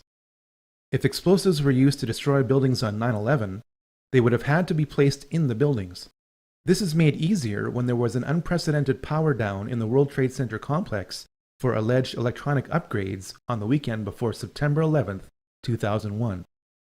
Is it just a coincidence that the president's brother, Marvin Bush, was on the board of directors for the firm providing security at the World Trade Center? Is it also a coincidence that the firm's contract with the World Trade Center ended on September 10, 2001?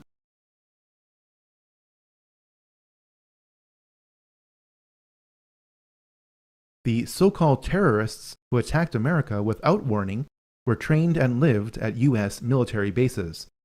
The radical Islamic terrorists of 9/11 got drunk in a Florida bar, paying for their drinks with a wad of cash. Some of the terrorists who died in 9/11 have turned up alive and well. The 9/11 terrorist list has not been updated. Documents reveal that Osama's CIA codename was Tim Osman. This leads us back to Zbigniew Brzezinski because he created the Mujahideen in the late 1970s, which were later renamed Al-Qaeda. The people of Pakistan know what the US will never admit to, that Osama bin Laden is a CIA asset. Who is Osama bin Laden? He's just a character created by America. Well, actually, 98% of Pakistan would probably fall along the same line. They believe that Osama is basically a CIA agent who is working undercover to put a bad image of Islam. Really? So that land over there is yours. You'll go back to it one day because your fight will prevail and you'll have your homes and your mosques back again because your cause is right and God is on your side. This is assuming that Osama is still alive and that the conveniently timed release of new Osama recordings aren't faked. This brings us to why 9/11 occurred. James R. Bath met George W. Bush during their time at the Texas Air National Guard. Both were kicked out for being AWOL. Through a trust agreement created in July 1976, James Bath was authorized to invest money from Salem bin Laden, father of Osama bin Laden. This was at the time when George Bush Sr. was director of the CIA. 3 years later, James Bath bought 25,000 shares in Arbusto 79 Limited, George Bush Jr.'s oil company. The Bushes do business with the bin Ladens. The Saudi bin Laden Group makes its money from being the main construction conglomerate of the House of Saud. The Saudis make their money from supplying oil to America to create an artificial demand for the US dollar. Oil, the dollar, and war, the House of Saud, the House of Bush, and the House of bin Laden are all connected. George Bush Sr. was a member of the Carlyle Group, a venture capital firm heavily invested in arms sales. On the morning of September 11, 2001, George H.W. Bush was president when the Carlyle Group hosted a conference at a Washington hotel. Among the guests of honor was a valued investor, Shafiq bin Laden, brother to Osama.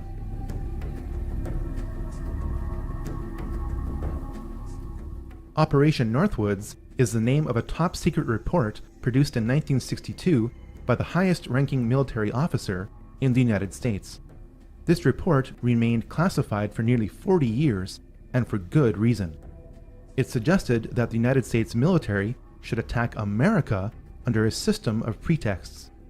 The attack would then be blamed on Cuba as an excuse to invade Cuba.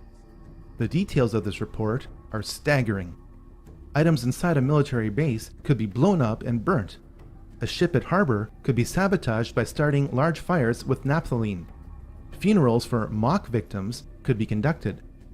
A modified military plane could be substituted for a civilian plane and loaded with passengers under carefully prepared aliases. The military aircraft would then be converted to a drone. The United States military planned to attack America in 1962 using remote-controlled aircraft to justify invading Cuba. Fast forward to 9/11. Because the cockpit door of Flight 77 never opened in flight, this is exactly what happened on 9/11. Now you can never say they'd never think of that.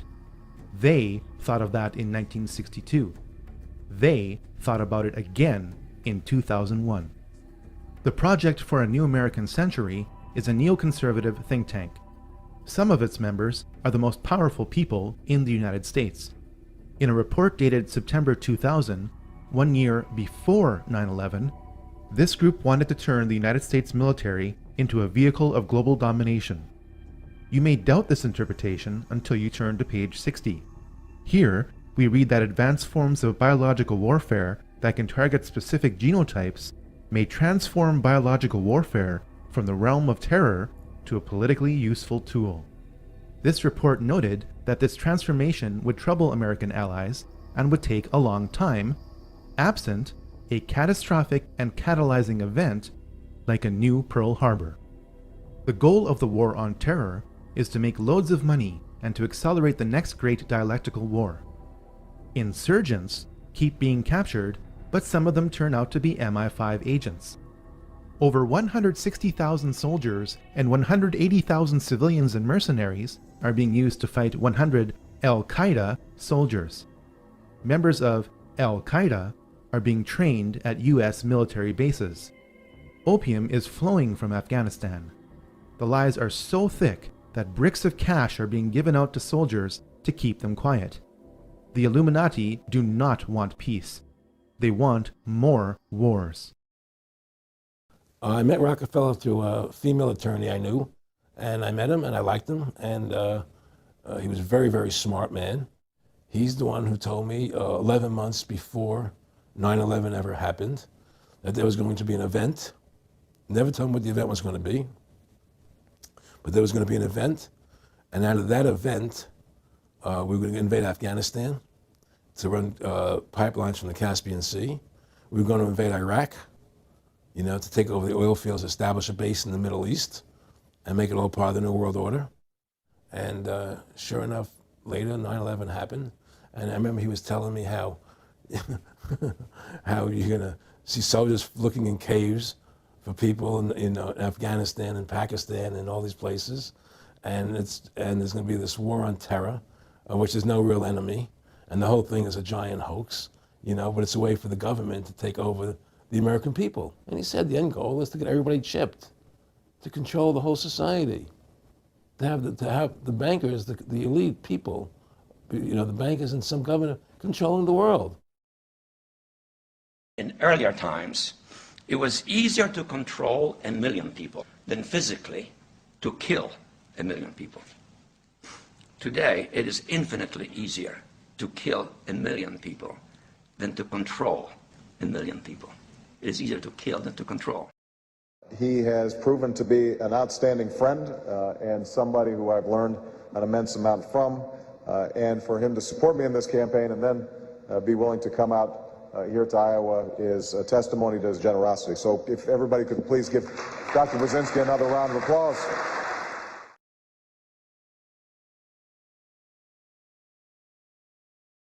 So far, we have learned that over 5,000 years of ancient mystery religions have filtered themselves into Illuminized Freemasonry by the mid to late 1700s.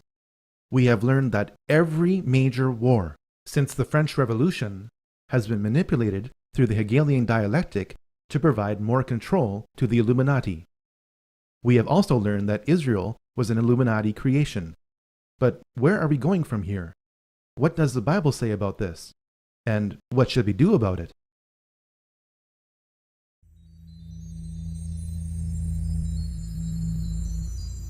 The book of Revelation is filled with a lot of imagery, much of which can be confusing to those who haven't studied it thoroughly. This imagery is a necessary tool used by someone nearly 2,000 years ago trying to describe the complexity of events in our time. Fortunately, the book of Revelation explains a lot of its imagery. Revelation chapter 17 describes a system of world government where a woman rides a beast with 7 heads and 10 horns. Apparently, the world will be divided up at some future point into 10 kingdoms. The truly astonishing part is that this division is happening now. In September 1973, the Club of Rome issued a report entitled Regionalized and Adaptive Model of the Global World System. It proposed dividing the world into 10 kingdoms.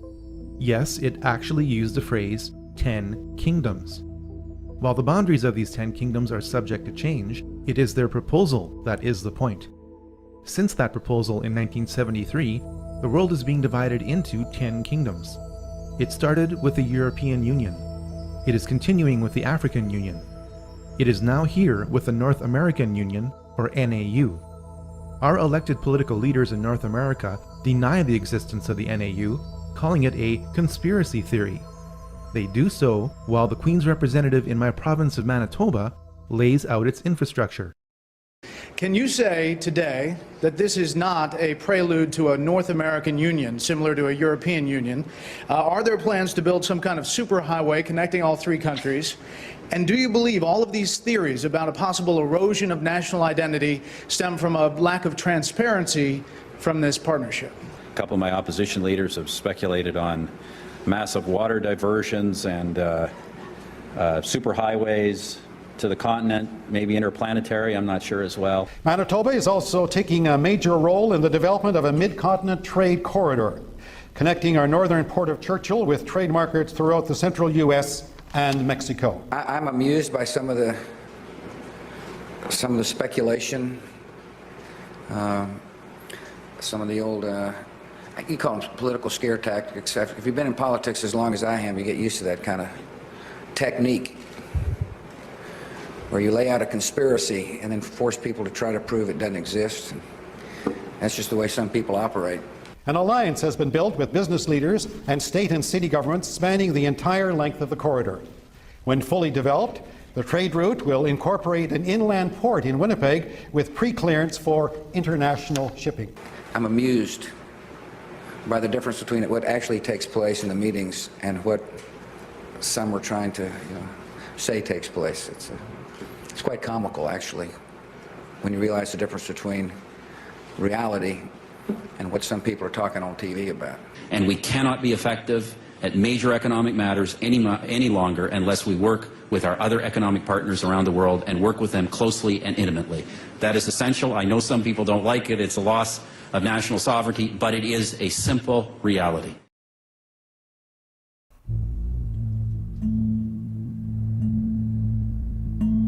lot of people are wondering about the future of America.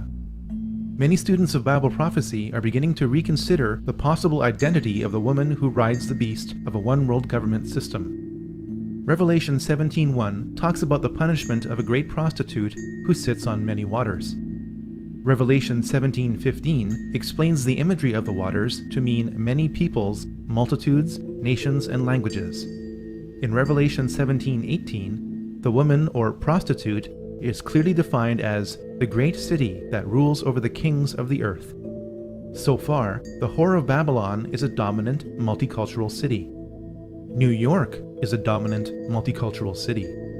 New York is also home to the United Nations, the premier organization of world government. Revelation 18:11-13 lists the many items you can get from this city. They say you can get whatever you want in New York. Look at the last two items in this list, which are slaves or the bodies and souls of men. This verse is amazingly accurate. The United States was allowed to become the world's biggest debtor nation when it became bankrupt in 1933, eventually along with all other nations, because your birth certificate is a bond. You are pledged as collateral on the debt of your nation. You are traded as a human resource on the stock exchanges of the world, especially in New York, the home to the world's largest stock exchange. At the entrance to New York stands the prostitute who sits on many waters, holding a golden cup in her hand.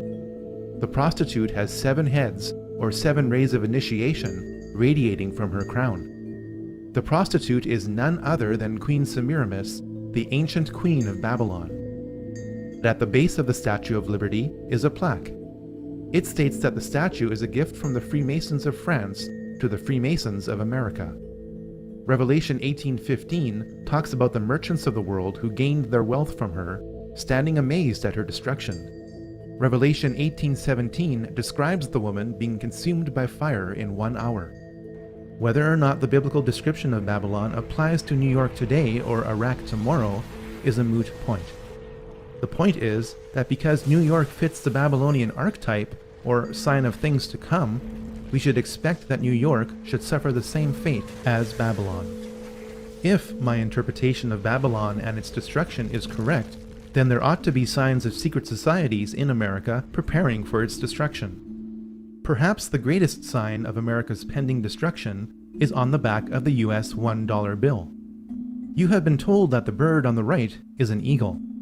That's not what Manly P. Hall viewed it as. He knew that it was a phoenix, the ancient mythological bird of fiery rebirth. The phoenix is used to describe how old systems of power are deliberately destroyed to produce new systems of power. The system of power that is being built now is described on the left side on the back of the US $1 bill. You have been told that the Latin phrase Novus Ordo Seclorum means a new order of the ages. If you understood what the Roman poet Virgil meant when he wrote what this phrase is based on, you would know that it means the same thing as Daniel chapter 2, verse 43. For the meaning of that, you will have to wait until volume 3. For now, it means God hath favored our undertakings, new order secular, or new world order. The occult purpose of America is to usher in the new world order on the back of what appears to be a trusted democracy. This purpose is hidden in plain sight.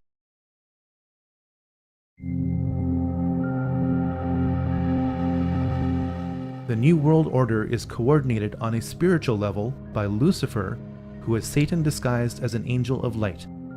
Once you understand that, then everything makes sense. Lenin's associate, Mikhail Bakunin, was under a satanic influence. A satanic theme saturated the poetry of Karl Marx. Perhaps the best quote about the Luciferian agenda comes from Albert Pike's Morals and Dogma. Lucifer, the light-bearer, strange and mysterious name given to the spirit of darkness. Lucifer, the son of the morning, is it he who bears the light, and with its splendors intolerable, blinds feeble, sensual, or selfish souls? Doubt it not. The devil is very real. His main disguise is well described. This is not just because Bible thumpers say so, but because anti-Christians say so. I'm a Christian, sir. I'm pure and virtuous and wholesome and innocent. How can you say anything about me? Sir, you need to be born again. I am born again. Now, did you just say that you were Lucifer? I am Lucifer. Okay, define Lucifer for me. Pure, virtuous, wholesome, innocent individual that's out to help people. Lucifer is? Yeah. Say that again. Lucifer is a pure, holy... Virtuous. Virtuous. Now, is he the Lucifer that God created? That's the same one. Oh, man, this is great. I'm going to put this on the internet. Oh, Amen. God bless you, Amen. brother. Because that's exactly what the Shriners and Masons teach, is that Lucifer is light. No. And you're, what you're about those confirming hospitals? You know what, sir? Jesus said, many will say to me on that day, Lord, Lord, we did not do these good deeds in your name. And you'll say, away from me, you workers of iniquity. I never knew you. Jesus said it? In Matthew chapter 5. Mercy. No. That's hard to believe. So you're a Christian and you don't know that. Actually, no, I really am.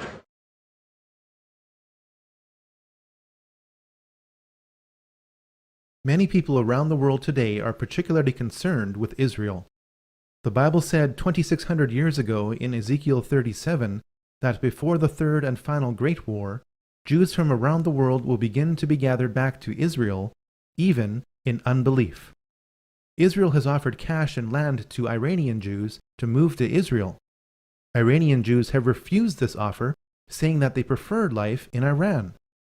This is one of the many examples which prove that when governments of the world try to force Bible prophecy, it doesn't work. The Bible promises that there will be several great wars over Israel in the future. You can read about them in Ezekiel 38 and 39 and Revelation 19. God is not in the habit of breaking his promises to Israel. God is also not in the habit of rewriting his promises to Israel or any of his prophecies. Christians understand this. Over 1 billion Muslims do not. Today, Israel is a paradox. America and Christianity are loyal to Israel, but Israel isn't loyal to America and to Christianity. Evidence shows that Israel assisted the United States in the 9/11 attacks on itself so that America would be justified in retribution against Israel's enemies. And all of a sudden, down there, I see this van parked. And I see 3 guys on top of the van. And I could see that they were like happy. You know, they didn't look shocked to me. I just happened to see the van and, hollered over to my lieutenant. I think that could be the van. We checked it out and it was. We were all on edge, obviously. So I really wasn't looking to make friends with these people, and neither were the officers that I were with. Once we started talking to them, they were pretty much like, hey, we're not against you, we're with you.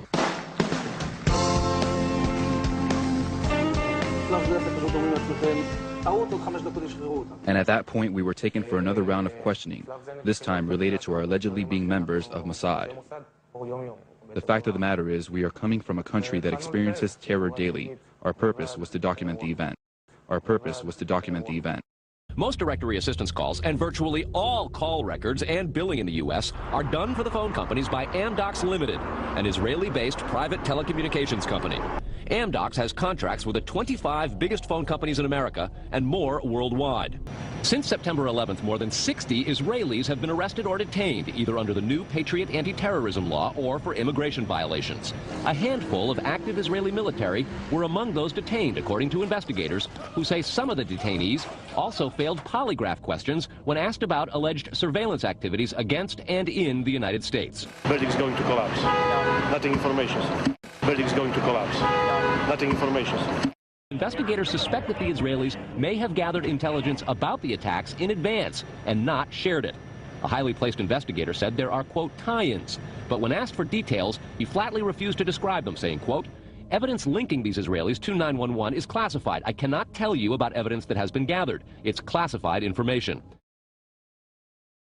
Some mainline TV preachers are bending over backwards trying to justify Israel's every move to the point where their teachings are anti-biblical. In defense of Israel will shape Christian theology. It scripturally proves that the Jewish people as a whole did not reject Jesus as Messiah. It will also prove that Jesus did not come to earth to be the Messiah. It will prove that there was a Calvary conspiracy between Rome, the high priest, and Herod to execute Jesus as an insurrectionist too dangerous to live. Since Jesus refused by word and deed to claim to be the Messiah, how can the Jews be blamed for rejecting what was never offered? Read it in this shocking expose in defense of Israel. The modern recreation of Israel is causing something to happen that the political Zionists did not intend. Just as the Bible said would happen, many Israelis are beginning to realize that Jesus is the Messiah. היום חיים כבר בינינו כ-15,000 יהודים משיחיים מאמינים בישוע. מתפללים אליו אבל גם מלים את בניהם, מנשקים את המזוזה ומתגייסים לצה"ל במוטיבציה מלאה. שלמה רז פגש בהם וחזר קצת מבולבל. אבל כל זה לא משכנע כמובן חוגים חרדים שנלחמים בהם מלחמת חורמה. ככה מושכים ילדים קטנים לנצרות, נותנים להם בגדים יפים ולחם ואוכל, ואחרי זה אומרים להם בואו תשתחוו ליושר, הרמזר. זוהי הפגנה שארגנו חסידי גור בערד נגד הקהילה המקומית. הנה רבקה פנאי באה ממשפחה חרדית, חטפו אותה, עשו ממנה נוצרייה. הם חוטפים ילדים ומצפילים אותם לנצרות, תתרחקו מהם. כשהאמונה יוקדת, אין מה שיעצור את התופעה. בשנים האחרונות יש גידול משמעותי במספר הקהילות של היהודים המשיחיים. מדברים לפחות על 15 קהילות רק בירושלים. אפילו באזור הזה, גבול השכונות החרדיות, פועלות כמה קהילות של יהודים משיחיים. הקהילה הזאת, שמן ששון שמה, פועלת במרכז ירושלים. בניגוד לכל הקהילות האחרות שפנינו עליהן, היא הסכימה להיחשף למצלמות. הקהילה הזאת צמחה בשנתיים מ-60 מאמינים לכ-200. רבים מהמצטרפים החדשים הם צעירים, ילידי הארץ, חלקם מבתים מסורתיים. התפילה היא יסוד מרכזי אצל המשיחיים. כל אחד מתפלל מתי שבא לו ואיך שבא לו. אין נוסח תפילות מחייב. רוצים שנדע שהאמונה היא שקושרת אותם לארץ הזאת, שאין סתירה על פי אמונתם בין הברית החדשה לבין התנ"ך, להפך, שאפשר להתפלל לישו, ישוע בלשונם, ובמקביל לקבל את השבת כמו שמקבלים אותה במיליוני בתים יהודים ברחבי העולם.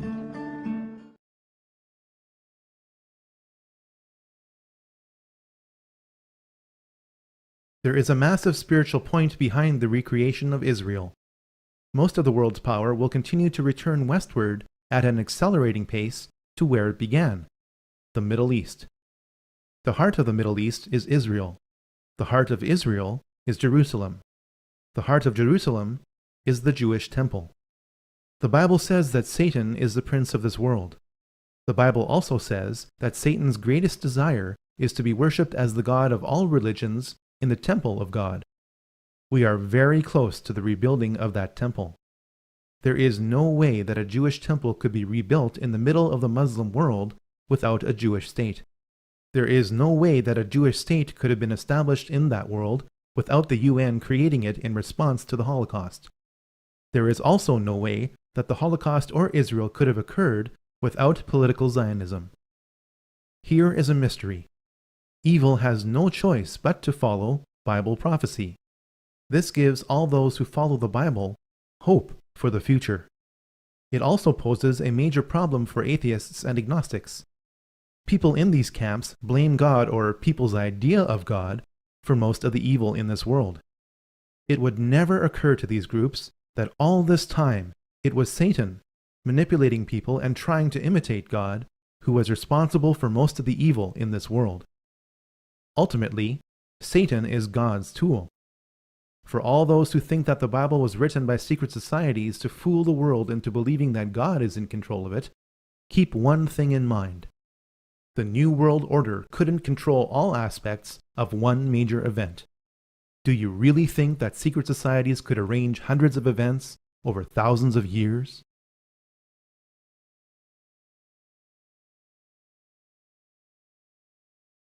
The origin of the evil in this world today is not Freemasonry or Frankism, the Illuminati or the Rothschilds, America or Israel, or any other group or movement.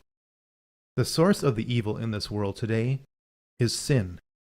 Sin is doing what is wrong or not doing what is right according to God's rules. The problem with God's rules is not the rules. It's that no one in the physical or spiritual worlds are inclined to follow them. Satan got humanity to break God's rules through lies. People join secret societies because they think they will not die and because they think that special knowledge will make them be like gods, knowing good and evil. These two lies from Satan have not changed in over 6,000 years. We need to prepare for the worst and hope for the best, starting with the preparation of our souls. There are plenty of guidelines on what to do that are prudent and not paranoid. Your elderly parents or grandparents knew what to do. You wouldn't call them paranoid. As you prepare, count your blessings. A final word to Christians. Did you think you could elect Jesus into office? The New World Order owns both sides of the political spectrum. The heart of man is full of evil. It's time to be more socially active and less politically dependent, never forgetting the gospel of Christ. The Americans round up people from the nearby town and force them to witness the horrors that have been committed in their name. 18-year-old Renata Simon. I could hardly believe what I was seeing. They had piled up the corpses of people who had died. The smell was just too much. I couldn't take it anymore. But the GI shouted at me, "You Hitler, Fräulein! Here, look, look!" Both America and Israel were dedicated to God. Did you ever think that Satan wouldn't have a plan for these two countries? It's time for reform instead of rejection or blind religion. Pray for our countries and institutions and work to reform them. We can get a reprieve just as Nineveh did. A final word to those who are still on the fence. The devil owns the fence. The devil's greatest trick is to appear as an angel of light. He attracts you to him and blinds you with confusing issues like astrotheology and Bible inconsistency, even though consistent copies of the Bible are being discovered all the time. It's time to stop the lies. Tell me, have you ever lied? That makes you a liar, doesn't it? Have you ever stolen anything?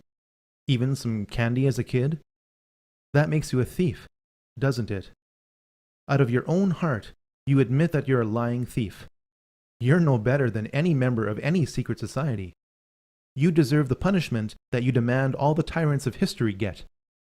Do you want to defeat the New World Order? Do so one soul at a time, starting with your own. It's time to embrace the truth. Admit that you're a sinner and that you can't reconcile your life with God on your own. Believe that Jesus Christ is God's Son who died for your sins. Confess that Jesus is the Lord of your life. Tell somebody. Dedicate yourself to knowing more about God. Start by reading 1 John near the back of the Bible. It's only 4 pages long. Then read the New Testament. As you do, find a Bible-believing church. If you get a chance to ask some ministers who Jesus is and they don't say something like, God's Son who died for you, move on. They are part of the problem. If Lucifer is a Christian myth, then why are so many anti-Christians dedicated to Lucifer? Lucifer isn't concerned with Moses or Muhammad. He is concerned with trying to be what he could never be, the capstone of heaven. Don't be fooled. Choose who you will serve today.